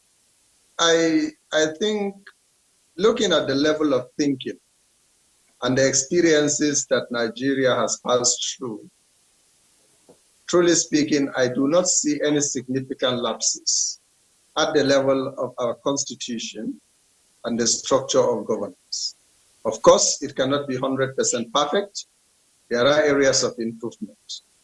But having a federal structure with a state and local governments and allowing a multi-party democratic system of governance is sufficient enough to allow for good governance, to allow for people of different, even minorities, to have significant contributions within the spheres of governance. If you look at some other countries, you can clearly see evidences of dominance or over-dominance of maybe major ethnic or major religious groups within those polities. But I think in Nigeria, we cannot say that there are a group of people, either based on their ethnic or religious inclination, they are significantly marginalized in the affairs of governance. Look at the civil service structure, look at the structure within the military formations, within the military institutions. Everywhere you look, you see the pluralism, you see the plurality of Nigeria within many of these institutions. And in fact, in so many places, you will even see minorities rising to the epitome of very important national and state level institutions. Yeah. So I think this is very valuable for Nigeria and for Nigerians to appreciate. And I think this is one of the achievements we have recorded. However, I think Professor Mato just mentioned the issue about the non-continuation of the political party system. Let's say right from pre-independence to the independence and subsequent period. So that has not allowed the development of a political culture of political parties. And we have seen the political players capitalizing on some of these lapses within the political party system to crisscross from one political party to another based on alliances or based. Dr. Saleh, we would rejoin you once the connection is clean. But, you know, Dr. Mamale has raised some issues, and Professor Kabir Mato just before him as well. You served Nigeria in Pakistan as the High Commissioner there. And in terms of, you know, some of the features of both countries, there are some similarities. Yes. Not particularly in terms of growth. Yeah. What can we perhaps bring on board in terms of, you know, our share size that we can, you know, capitalize on in our journey to development from that country? Well, I think it is the culture, it is the political culture that is quite different. And again, it is the issue of leadership. You see, the democratic structure actually provides opportunities for check and balances. It provides opportunity to ensure the deliverables, good health care, good schools, equipped schools, employment opportunities.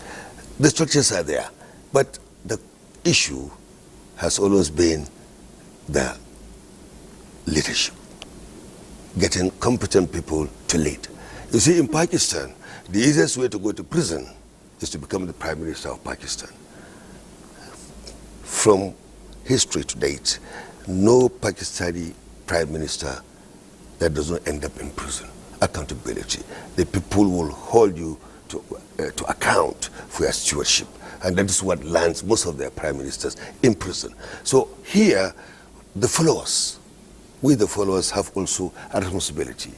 And that's where the civil society needs to work, to educate the people. We should be able to hold. And people are still campaigning to be Prime Minister of the country. Of course. Right now, the last Prime Minister is still in prison. Okay, so this, what am I saying? What I'm saying is that there's a need for us to elect people that can deliver. The structure, as I have said, the State Assembly is there. They have the right to find out what the projects that are, to have an oversight function over various projects that are ongoing in the state. They have the right to call the governor to order if the state House of Assemblies are functioning very well. But in a situation where the Houses of Assembly becomes rubber stamp, then of course that's where you have the problem. Similarly, here at the federal level, the House of Representatives and the Senate have the right oversight functions over various projects. They appropriate these funds. They have the right to know how these funds are utilized. They have the right to know what projects, what is the level of execution of projects, are they complying with standards? The due process, if you remember, and I think we have to also to comment on Obasanjo in this regard. He introduced the due process mechanism in government contracts. And I remember it was headed by one of a fairy lady, OBS Quality. She was headed that due process, whereby all contract documents, before they go to the Federal Executive Council for approval, will have to pass through the due process. The due process will check the pricing to see, check the bills of quantities. Is it what is obtainable? And at times you see that, and they made a very substantial savings. And it was supposed to be replicated in all the states of federation. But was this the case? Now we have to commend the president for ensuring that local government gets their autonomy. Now the question is, if the local government gets their autonomy, what will be the election process into the local government? All right? Will it be conducted by the state independent electoral commission, or will it be conducted by INEC? All right? When you talk about affirmative action for women, because when at this point it's still being conducted by the state. By the state. So of course, now if you the media have a role to play also to ensure that these elections are conducted transparently. Somebody in the United States called me about 2 weeks ago and said, how comes that in one of the states that all the 134 councillors came from one particular party? There was any other party that won that election. I said, well, it depends. You see, there is this bandwagon effect. And of course, there is the issue of complete loyalty to the party. In case of a local government, the there was the case of a local government where everybody that got accredited also voted. Nobody was sick on that day. Of course. So these are some of the situations that really need some checks and balances. Otherwise, democratic structures, it's the best form. It's the best system. It's the best form of government. Now that you have talked about the structures, let's look at the institutions themselves, the democratic institutions, and how they can also, be restructured. This is also a very key question. The institutions, unfortunately, most of our institutions, we have weak institutions, and that's why we're talking about strengthening our institutions, empowering our institutions, getting the required training to ensure that our institutions are competent and they can deliver, they can monitor. You see, the challenge to democracy is when the absence of justice, equity and fairness, especially in elections. Do you think that INEC should be unbundled? Because a lot of people, you mentioned the state independent elector, who will conduct the local government elections, and there are divided opinion there. While some are in favor of SIEC or state, others are saying, look, let INEC conduct, that way your concerns. The questions being raised in that milieu, for instance, is that the state SIEC is appointed, the head of the SIEC is appointed by the governor. At this time, after this court case, all of a sudden the governors had very strange impetus to quickly begin to conduct elections because they had in place caretaker committees for years in some cases, in some states. By magic, all of a sudden there's a momentum towards conducting local government elections. Initially there was inertia, but the court case came, all of a sudden what you needed to do to conduct elections, everything came on and everybody started doing. So there's an aspect. There's an aspect to that. That's on one point. But you have been talking about weak institutions and this. I don't want to talk about INEC as just the only institution that is a stakeholder in our democratic space. But there's a culture. Okay, go ahead. I wanted Ambassador's opinion. Yes, because the way he mentioned, So I wanted your sound, opinion on that. What would be your opinion? Well, you see, it is a little bit complex, and I think we have to commend the president. First of all, for taking the bold decision to ensure that local government gets their autonomy. It's not an easy decision.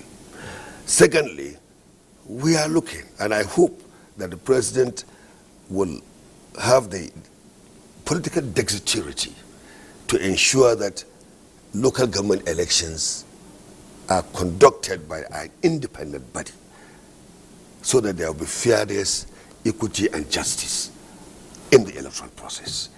So we have to wait. But my view is that we should have an independent body that should conduct local government elections. There's a politician who is interested here. She's waiting patiently. But I understand that, Professor Kabir Mato has been listening to some of the submissions in the studio. There's a cycle that has emerged, over time and has now become almost the norm.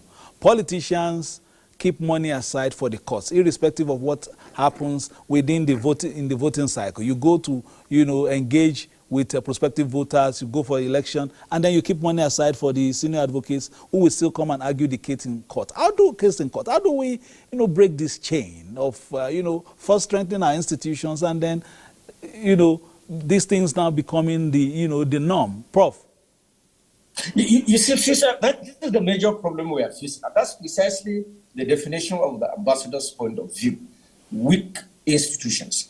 The judiciary is weak, the executive arm of government is weak, legislative is weak. Let me first of all say this very clearly, that a democratic system is built on the foundation of constitutionalism.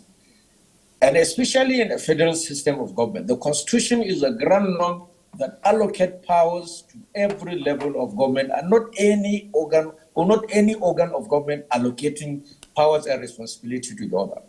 Now, and this is the problem, and this is the crisis of the Nigerian scenario.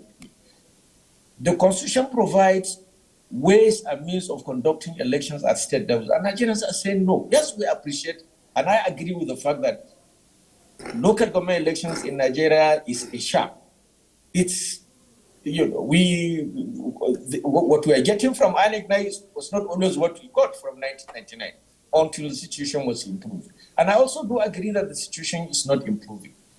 So for anybody to want to say that the National Assembly should create institutions that will conduct elections for local government, I think is an affront to the Nigerian Constitution. And let me tell you honestly, in my interpretation as a student of political science, the president, the court of, the Supreme Court of Nigeria do not have the powers to allocate functions of a particular level of government to another level of government. Now, the so-called autonomy that the Supreme Court ruled on, in my view, is a travesty of democracy. Travesty of democracy in the sense that the provision of the Constitution is expressed, is very clear about it. Section 162, subsection 1 up to section 6 makes provision for the creation of accounts in Nigeria. And the Supreme Court only come in to interpret constitutional matters of ambivalence, not clearly expressed positions of the Constitution. So I think that, in my humble view, as a student of political science, the Supreme Court has erred in law by taking that decision. The only institution in Nigeria that can do that is, of course, the amendment of the Constitution through the National Assembly and the concurrence of state houses of assembly. So I think we need to get it very, very clearly. The institutions have to be strengthened so that each institution will have its limits and responsibility. And that's why we talk about the concept of separation of powers and checks and balances. The president need not to go to Supreme Court to ask for a constitutional interpretation or interpretation of the Constitution on a matter that is expressly provided for. And we have issues. I quite agree we have issues. But we always try to address our issues, from top to bottom instead of from bottom up. How do we, for instance, ensure, since the beginning of Constitution review in this country in 2003, the National Assembly has been proposing on ways and means of doing that. It has not succeeded. President Buhari, before he left, signed an executive order, which the current Attorney General of the Federation represented the Governors Forum to go to the Supreme Court and throw away that executive order signed by the President, only for the Attorney General now to go to the Supreme Court and sought for interpretation which they gave. And I want to say with all sense of humility that judgment by the Supreme Court is faulty, is an affront on the Nigerian Constitution, and there is a need for each and every one of us to be fair. Yes, I agree, we do have a lot of problems, and we need to take the bull by the horn by ensuring that we find better and constitutional ways and means of addressing our challenges rather than this shortcut approach. So even the National Assembly now say they are going to coming up with a bill to say they are creating a national electoral agency, in my view, is another affront on the Constitution. And so we shouldn't do that. We must strengthen our institutions if we want this democracy to be meaningful. If we want it to test, to have the test of time, if we want it also to give us the results that we see other people achieving over time. So we need to be really very careful, in the way we look at these simple issues. Professor Mato, thank you. I would like the ambassador as well as Dr. Momale to respond to the issues that you have raised. Ambassador, he does not think. Actually, Prof, with due respect, I hold a contrary view, because drastic issues requires drastic measures. If you look at within the past few years, the billions of allocation that has gone to the local government, and there's nothing to see on the ground.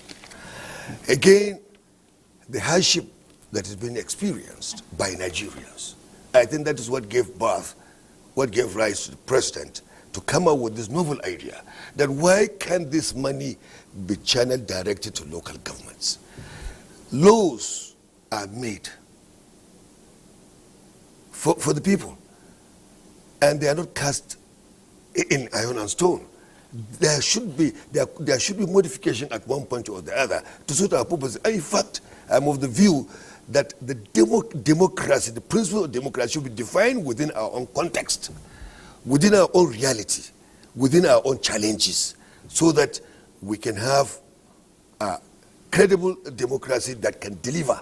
Like an African democracy. African democracy, of course. African democracy. So yes, laws are made for what? Laws are made to ensure good governance, right? But of course, they are not God's law. They can be amended, and I think at the appropriate stage or at appropriate time, it will not be out of place for a decisive will action the principles of an African democracy be different from the universal principles of democracy? It could be. Look at the democracy in China, for example. Is it the same thing with what is being practiced in the West? The democracy that is practicing in Russia today, is it the same democracy that is being practiced in the West? So why not we have our own system of democracy that can take care of our problems, that can take care of our issues? We can modify it. This constitution people sat down to put the constitution. So it's not an aberration. Now, we can, of course, I agree with him that we can go through the normal process. If there's anything like, I would like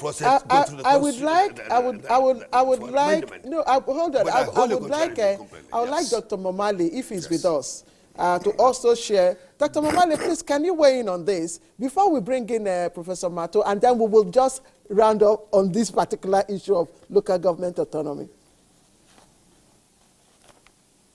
Okay, thank you very much. I think this has been one of the most controversial issues in Nigeria's current democratic dispensation since 1999.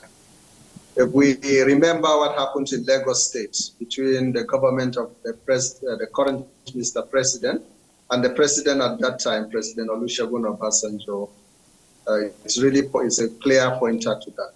The state's joint local government joint account is also a very straight issue that has become very pertinent. Irrespective of the various perspectives and the diversity of opinions, I think what is more important about the judgment of the Supreme Court is that it has given legitimacy to the Federal Revenue Allocation Commission to now directly remit local government funds to local governments rather than the state joint accounts. For me, I think this is the most important one. Whether it is constitutional or unconstitutional, at least it has given powers to that agency of the national government to now remit directly funds that are for local governments into local governments' accounts rather than state joint accounts. And I think this is quite useful. Relating to the quality of elections, the transparency of elections, both at the national level and at the local government levels, I think this is one of the most important issues, because democratic governance is anchored on credible elections.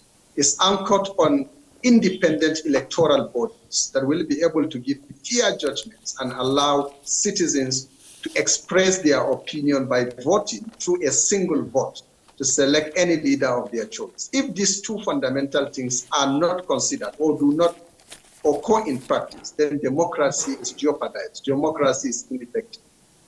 I think the most important thing for me now is politicians and political actors, including political parties. The way it is right now in Nigeria, they will always try to manipulate the election process in their favor. What will help us come out of this is to strengthen the electoral bodies. And for me, I think going through into electronic voting, various vote with INEC is seen with the Nigerian Identity Management Commission databases. And then the use of biometrics is introduced into our electoral processes. And the laws are amended to allow for all of these technology-based identification systems in such a way that no single person can be able to vote twice. And people can be able to vote electronically, and the vote immediately I cast it is automatically recorded against my name and against my voter card in the national database at the disposal of the electoral bodies, whether they are state or national electoral bodies. And this process is made open for all Nigerians to see it as it is happening, will help us to address some of these challenges. Thank you very much, Dr. Salim Amali, Executive Vice Chairman, Kaduna Peace Commission. Please stand by still for more comments. And Professor Kabiru Matu is also chomping at the bit, but we will not come to you immediately. We have been well educated on this section. We love it, and we will continue to build on some of the information that you have given to us. I'm talking of education. The Nigerian education sector is currently undergoing some transformation. Let's take this report. We'll be back. Nigeria. Our government is implementing several other youth-centric programs to give our young people an advantage in rapid changing world. We are implementing, among others, the 3 million technical program of the Ministry of Communications, Innovation and Digital Economy, aimed at building Nigeria's technical talent backbone. We have also enthusiastically implemented the Nigerian Education Loan Fund, NEL Fund, which provides cheap loans to our students to pursue their tertiary educational dream. In addition, later this month, we shall launch the Renewable Hope Labor Employment and Empowerment, the LEAP. It is conceived as a comprehensive suite of interventions and job creation by Federal Ministry of Labor and Employment that is aimed at facilitating the creation of 2.5 million jobs directly and indirectly. All right, that's President Bola Ahmed Tinubu talking about job creation for youths and education as well. Now let's go to our report on education. Still speaking to the efforts of the current administration to revamp the sector and, make it, something that is more accessible to our youth, and of course optimizing the potentials of Nigerian youths in also developing that sector to be a conveyor belt of the production conveyor belt for our manufacturing and productive sectors. A past marred by instability and inadequate teaching and learning culture, the present administration, upon assuming office, conducted a comprehensive research into the issues hampering progress in the education sector. From these findings, initiatives, policies and partnerships designed to transform the sector and provide a wide range of opportunities were introduced. Notable among these initiatives is the expansion of the Universal Basic Education Scheme. The administration increased funding to the sector to ensure free and compulsory education for all Nigerian children, especially in underserved areas. redefining what we mean by basic education. And I think moving to the next level where we will get our children into a level and train them to compete in the 21st century is very important. We also must ensure that we can provide the kind of facilities that these children need in the 21st century to be able to function. We have developed what we call National Policy on Education and its implementation guidelines. This, of course, is a credit to the government of President Ahmed Tinubu because it is the first of its kind in the history of this country. The Student Loan Act, also known as the Access to Higher Education Act, was passed to provide interest-free loans to students in higher institutions. This policy ensures that financial background is no longer a barrier to accessing education. The administration has also made investment in teachers a priority, as focus is being placed on increasing the number of qualified teachers, providing improved teacher training programs. Researchers and academics, products of their research, will be available to investors in Nigeria who want to convert those products into those ideas into products as it is in the rest of the world. Furthermore, the administration is leveraging technology to bridge the digital divide. Efforts have been made to integrate digital tools in classrooms and improve ICT infrastructure across schools. The ongoing curriculum overhaul is designed to meet demands of the 21st century, with emphasis on practical skills. That new curriculum incorporates skills and traits so that those who are unable to proceed to the tertiary education we have mentioned will have something to do when they finish. It's also technologically based and oriented, and that's why I told you. Now, so far we have gone forward to create many centers that will enable us to train teachers and to also develop our content locally so that it will match our needs. Rehabilitation of education infrastructure has also been prioritized with commitment to upgrade schools at all levels. So we have gone ahead to construct over 53 basic vocational schools that were spread all over in the country, and those schools have already been handed over to the state for proper utilization. The administration is also taking bold steps to address the menace of out-of-school children, a major challenge that has plagued the sector for years. We don't want a single Nigerian child out there without something to do. About 4.2 million children who have been turned back to school or retrained. There have been challenges along the way, as the reintegration of the 6334 policy sparked mixed reactions. The proliferation of fake certificates in the sector has also been a significant issue. However, these challenges have not deterred the administration's commitment to delivering a vibrant education. All right, that was the report on education, very, educative, I must say. But let's come back to you, Fatima. Yeah. I know that there was a time when the, youths of this country, pushed so hard, for a platform to express themselves representatively.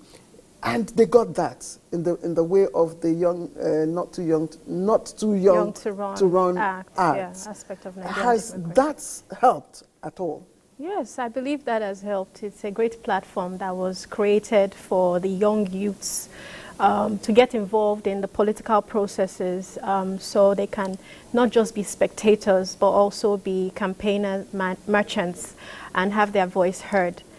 So I think that's a very relevant aspect in terms of democratic policy in terms of today, as we look at it. It has helped a lot. Okay. Okay. How has it helped you? Because we've not seen it.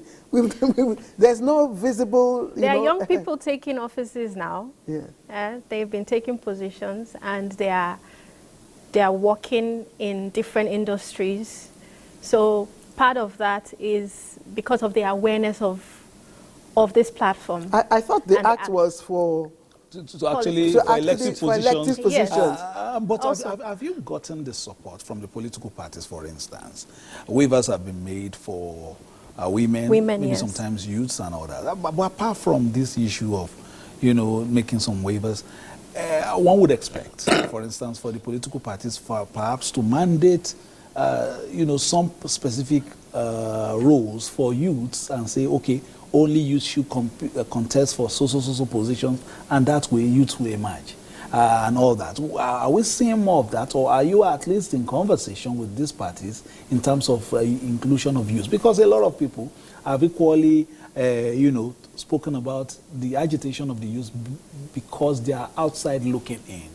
And that may have, festered and caused some of these frustrations that we have seen in recent past. Yeah, for me, I'm still in conversation with it, but for any youth that is out there, I think, first of all, is to join a political party.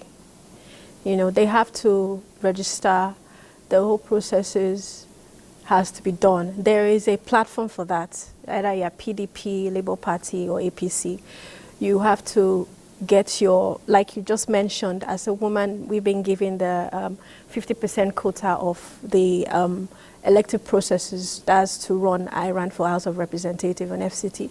So that has also helped me to leverage for me to also run for that cause. Let me cut in a little bit. How was the experience like? Exactly. That's what I was coming to. And you went to an elderly man and said, I want to be your rep. Oh my God. It was very interesting because I actually made history. I was the youngest out of the 5 females that ran an FCT under APC. And being the youngest, there were a lot of challenges. I had, of course, sidelined as a woman. That would be there, but I still try to get my points across and show them that I'm capable, So the experience was very, very useful for me. I think that has been what has kept me going, because even amidst everybody, the male aspirants and the older women, I still had my voice heard. Who were your strongest supporters? Because I've heard most, times people, especially the men, when you bring up the issue of women and inclusivity, they tell you women are their own, enemies. So who were your strong supporters? Did you get enough support from Yes, the I women did. politicians? I did. In fact, what happened was after we lost the campaign, we formed a group of Famous 5 coalition. That was the 5 women that ran, and also the mandate secretary, Diolani Benjamin, who was part of the Famous 4 coalition. So with her support in there, she's just been appointed recently because she ran for she ran for Senate, and we were from the same jurisdiction in Amak. So we had to support. We realized that we had to support each other. It's not about losing. Sometimes you still need to continue. And the 5 coalitions still exist. So we still go back to our books. We still have meetings. We still go for, meetings with other younger people to inspire them. So that's still ongoing. And the group still exists. So I think if women continue to come together, even after losing, and support each other, they have a better chance of winning. It's not about, oh, I don't want to support this woman, because you can't do it alone. You need to communicate and keep the network going. All right, so would you do this again after, the rugged terrain of politics and what you saw, the push and show? Are you inspired to do this again? By the grace of God, yes, I am inspired. All right, Ambassador, you are hearing from the younger generation, and the push is there. But what are your comments at this time? We've raised some issues, especially in our political terrain. A lot of people will say politics is a dirty game and all this and that. At some times, those who say that are in politics and they discourage you from joining. What are your comments at this time? Well, I think not to run for an election, I think it should be encouraged by all the political parties. You see, if the young ones are going into politics, you look at the what is required to buy the forms. And what is required to buy the forms is actually beyond the reach of the young people. So we expect that there could be some form of waiver for these young people so that they can be able to buy the form and at the same time to run for elections. Again, elections are quite expensive. And unless there is a disincentive in electioneering campaign in this country, it will be very difficult for our young to break the ceiling, to break the ice, and to really go out for contest, unless they are financially backed and funded, perhaps by the political parties. So perhaps this bill that has been formed, the National Assembly might be in a position possibly to have a waiver for the younger ones so that they can be able to run it, which means the political parties should have the capacity to fund their campaign activities. Yeah, Ambassador Nandadi, I have to really interrupt you here because we are now racing for time, and you know when it comes to women matters, you know it's conversations are usually deep, and there are issues that are actually propelling women to ask for more, positions in the National Assembly, and issues like health, for instance, issues like gender, based violence, for instance. And that's why we're going to take our next report, which is health related. And I'll just quickly give you, excerpts from our correspondent. And they say that a journey of 1,000 miles begins with a single step. Now, 64 years ago, Nigeria took that step towards self-determination, setting the stage for growth in every area, including, of course, healthcare. And since then, the country's healthcare system has faced its fair share of challenges, but continues to push forward. Now, rising above the odds in this special report, Uche Ugochukwu takes us through the remarkable story of how stronger policies have not only helped the sector survive, but also thrive, bringing healthcare closer to the people. Of the scenario where a woman in a remote village weeps over her sick child, the nearest hospital miles away. That scenario captures the reality of millions of Nigerians just after independence in 1960. Then, accessing healthcare was a luxury, especially for those living in rural areas. Determined to change this, the government made a bold move in 1975 with the introduction of a health policy that aimed at providing basic health care to all Nigerians. The real turning point came in the 1980s with the introduction of the primary health care strategy.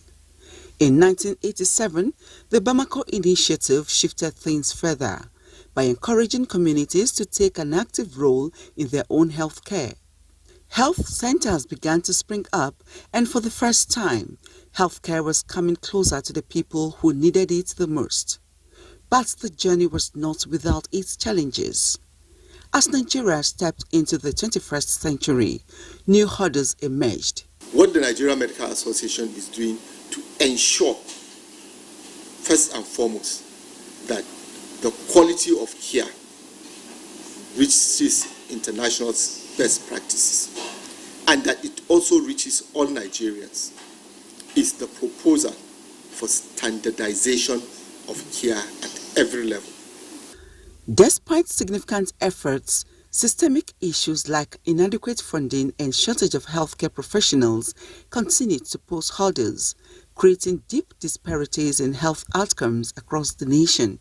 Fast forward to recent years, Nigeria has taken bold steps to reform and reposition its healthcare system. The National Health Act of 2014, for instance, aims at addressing the persistent gaps in healthcare financing and access, while the COVID-19 pandemic accelerated the use of technology in healthcare delivery. Today, however, as Nigeria looks to the future, the goal is clear: to build a resilient healthcare system that can stand the test of time. The present administration is driving a 4-point agenda on health, focused on making healthcare accessible to all Nigerians, no matter their location or status. The third pillar of our agenda is to unlock the healthcare value chain. And as you know, Mr. President is very keen that we domesticate production capabilities. We produce what we need, pharmaceuticals, test kits, even vaccines over time, that we retain some of the economic value and create jobs for our youth. As part of the integrated healthcare delivery, one of the top priority in that is health promotion, lifestyle changes, healthy lifestyle, health education, and that is the words of His Excellency President Bola Ahmed Tinubu. In one of the biggest breakthroughs in recent years, Nigeria made history with the launch of the EGFR testing kit for early detection, screening and diagnosis of lung cancer.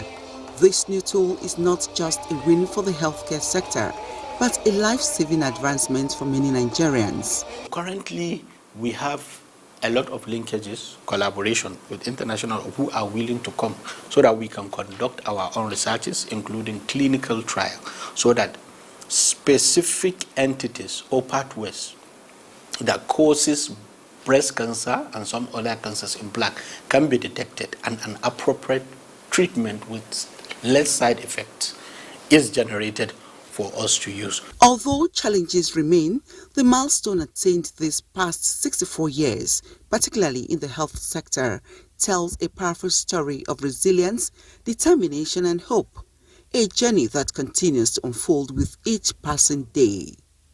Uche Ugochukwu, NTA News. Thank you very much, Uche. And we have one more report now, just as we turn away from health to, of course, the energy sector. Now, a gas province with some oil, that's the geological description of Nigeria. Now, 6 decades and counting. Nigeria finally commences aggressive drive to harness its enormous natural gas reserves and diversify its energy mix. Lydia Sampson, in this report, takes us through the journey to achieve energy sufficiency and security for Nigerians.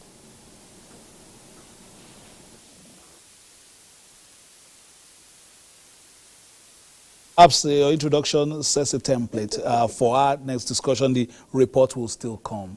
A lot of people have said, the discovery of oil in 1970 was supposed to be a cheat code to get us faster to El Dorado in terms of development, to help us boost other sectors of our economy.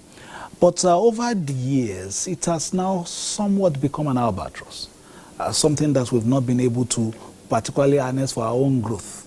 Why this reverse order? What has happened to us from the days of oil boom and Udoji to carrying jerry cans? Yes. You remember during the Gowon's era in the 70s, Nigeria had a lot of money that we hosted the All Africa Festac. If you remember, if you recall. I think over the years what happened is that we gradually became running mono economy, relying solely on oil, and the consumption pattern of Nigerians moved from local production to imported consumption of goods. And over the years, we seem to have internalized and accepted the situation the way it is.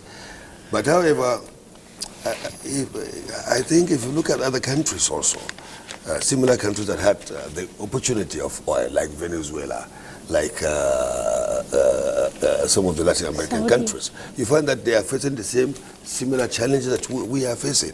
But in resume, from all indication, I think there's a turnaround.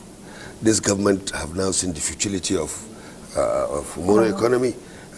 There is an aggressive drive to diversify the economy.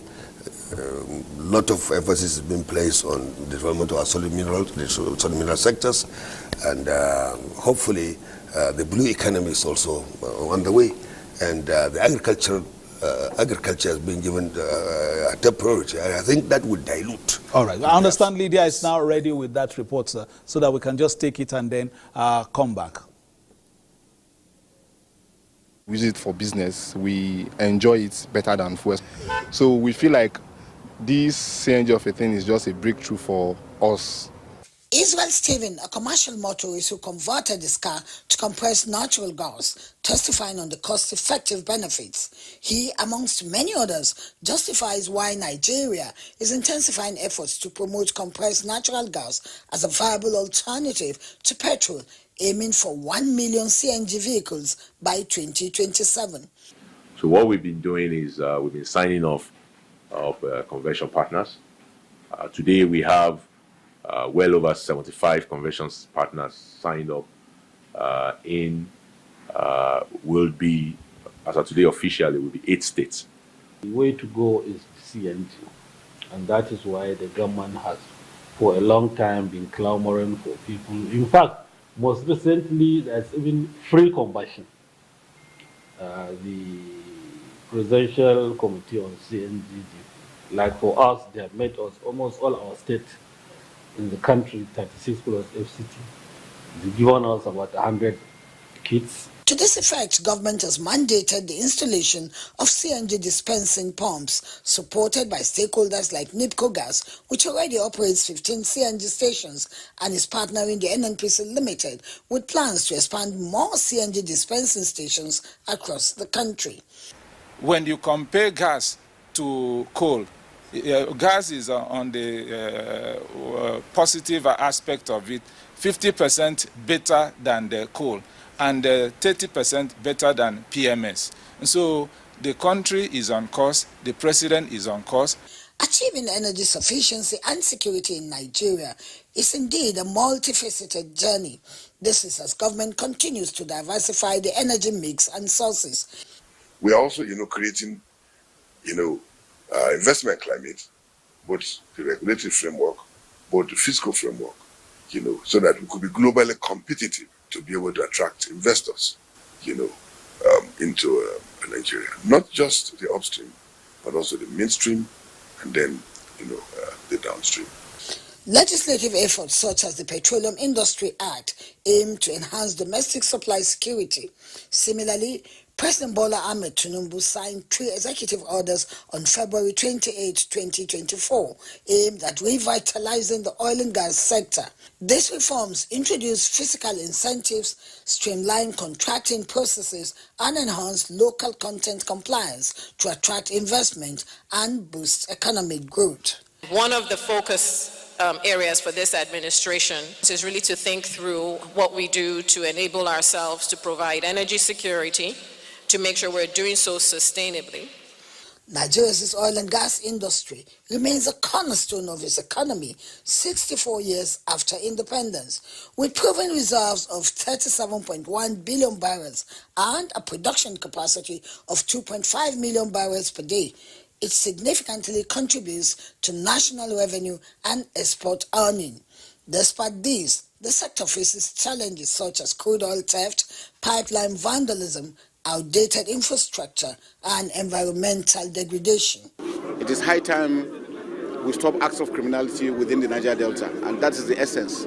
I want to assure Nigerians that we're all working together as a team, all the security forces, including the NNPC, including all the IOCs, to ensure that we stop this menace. The orders of Mr. President to bring sanity back into the oil and gas industry, particularly with respect to the challenging security situation we have around our assets.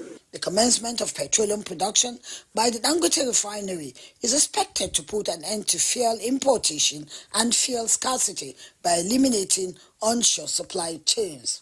Enhanced local participation, key players say, can reshape the industry landscape, attracting investment, fostering sustainability, and a robust energy sector. In Abuja, Lydia Samson, NTA News. Thank you, Lydia. Sorry, go ahead, please. Thank you very much, Lydia Samson, for that. Let's quickly thank our guests on Zoom. Dr. Sally Momale, Executive Vice Chairman, Kaduna Peace Commission. Thank you very much for your interventions today and your thoughts on Nigeria at 64. And of course, Professor Kabiru Mato, who also joined us via Zoom. Thank you very much for your thoughts and your patience as well, and your informed perspectives. I know you still want to run that conversation with Ambassador Dauda Danladi, but I will give you his phone number so that we'll continue that discussion much later. Thank you so very much for your contributions today. Thank you. Thank you so much. And of course, we have our guest still in the studio, Honorable Fatima Aman. Thank you very much for your contributions. But before we, let you go, there's a special video. Claire, yes. I want to say something about the person of the week from the National Orientation Agency. Okay, little Esther Chinerum Etekocha, I hope I got that, of Christ International School, Woji Town. Okay, yes, I think I've seen this video. It's been trending. It's a video of a young girl, a 3-year-old girl, of course, who is singing the national anthem, I guess. And, of course, I wish we could hear her. Let's see. I think the video is there. Namdi Odipo has been trailing it. I think he put it together.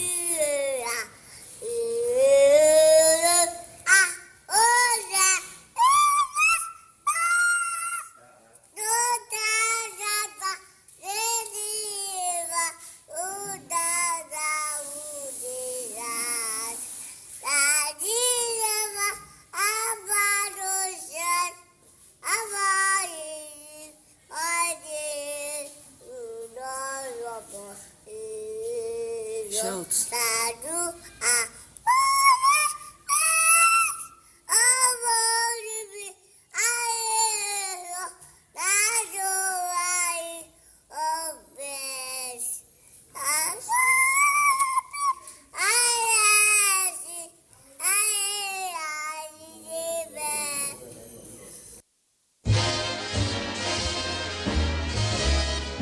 Oh my God, that's indeed, that's our future. Yes. Yeah, that's the future leader there. I think there's nothing that succinctly captures today's, the essence. topic. Yeah, no, just even the title of today's independence celebration, honoring the past.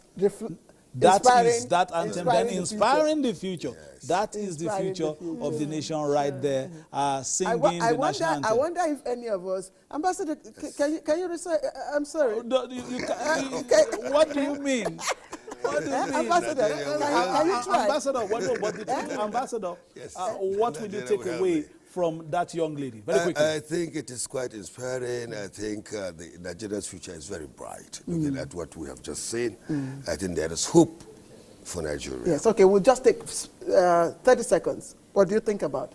I think it's very inspiring. Just like the ambassador said, she's just an amazing child. You can see the innocence, but definitely there's a future for her. All right, Lisa. I said, so I'm quoting Esther's final words on the show, and hope in peace and plenty Nigeria may be blessed is our prayer for you as well. That has been NTA's transmission of the special on Democracy Day Nigeria 64. 64 years of a journey towards development, nationhood, progress, peace, tranquility and unity. Thank you so very much. Round of for being a part of it. And many thanks to our guests on Zoom, those who have contributed earlier, our correspondents across the nation celebrating this with us. Ambassador, who we have borrowed an extra 2 hours from, thank you so very much. And of course, our young politician, wish you very best in your political journey. And thank you for being part of the live telecast from the Nigerian Television Authority. Can I sign off? Claire, can you be Claire? All right, we're glad you were able to join us today for this special program. Of course, we want to encourage you to carry the spirit of resilience and, of course, patriotism along with you. From all of us here, the 64th Nigeria's Independence crew, we bid you goodbye.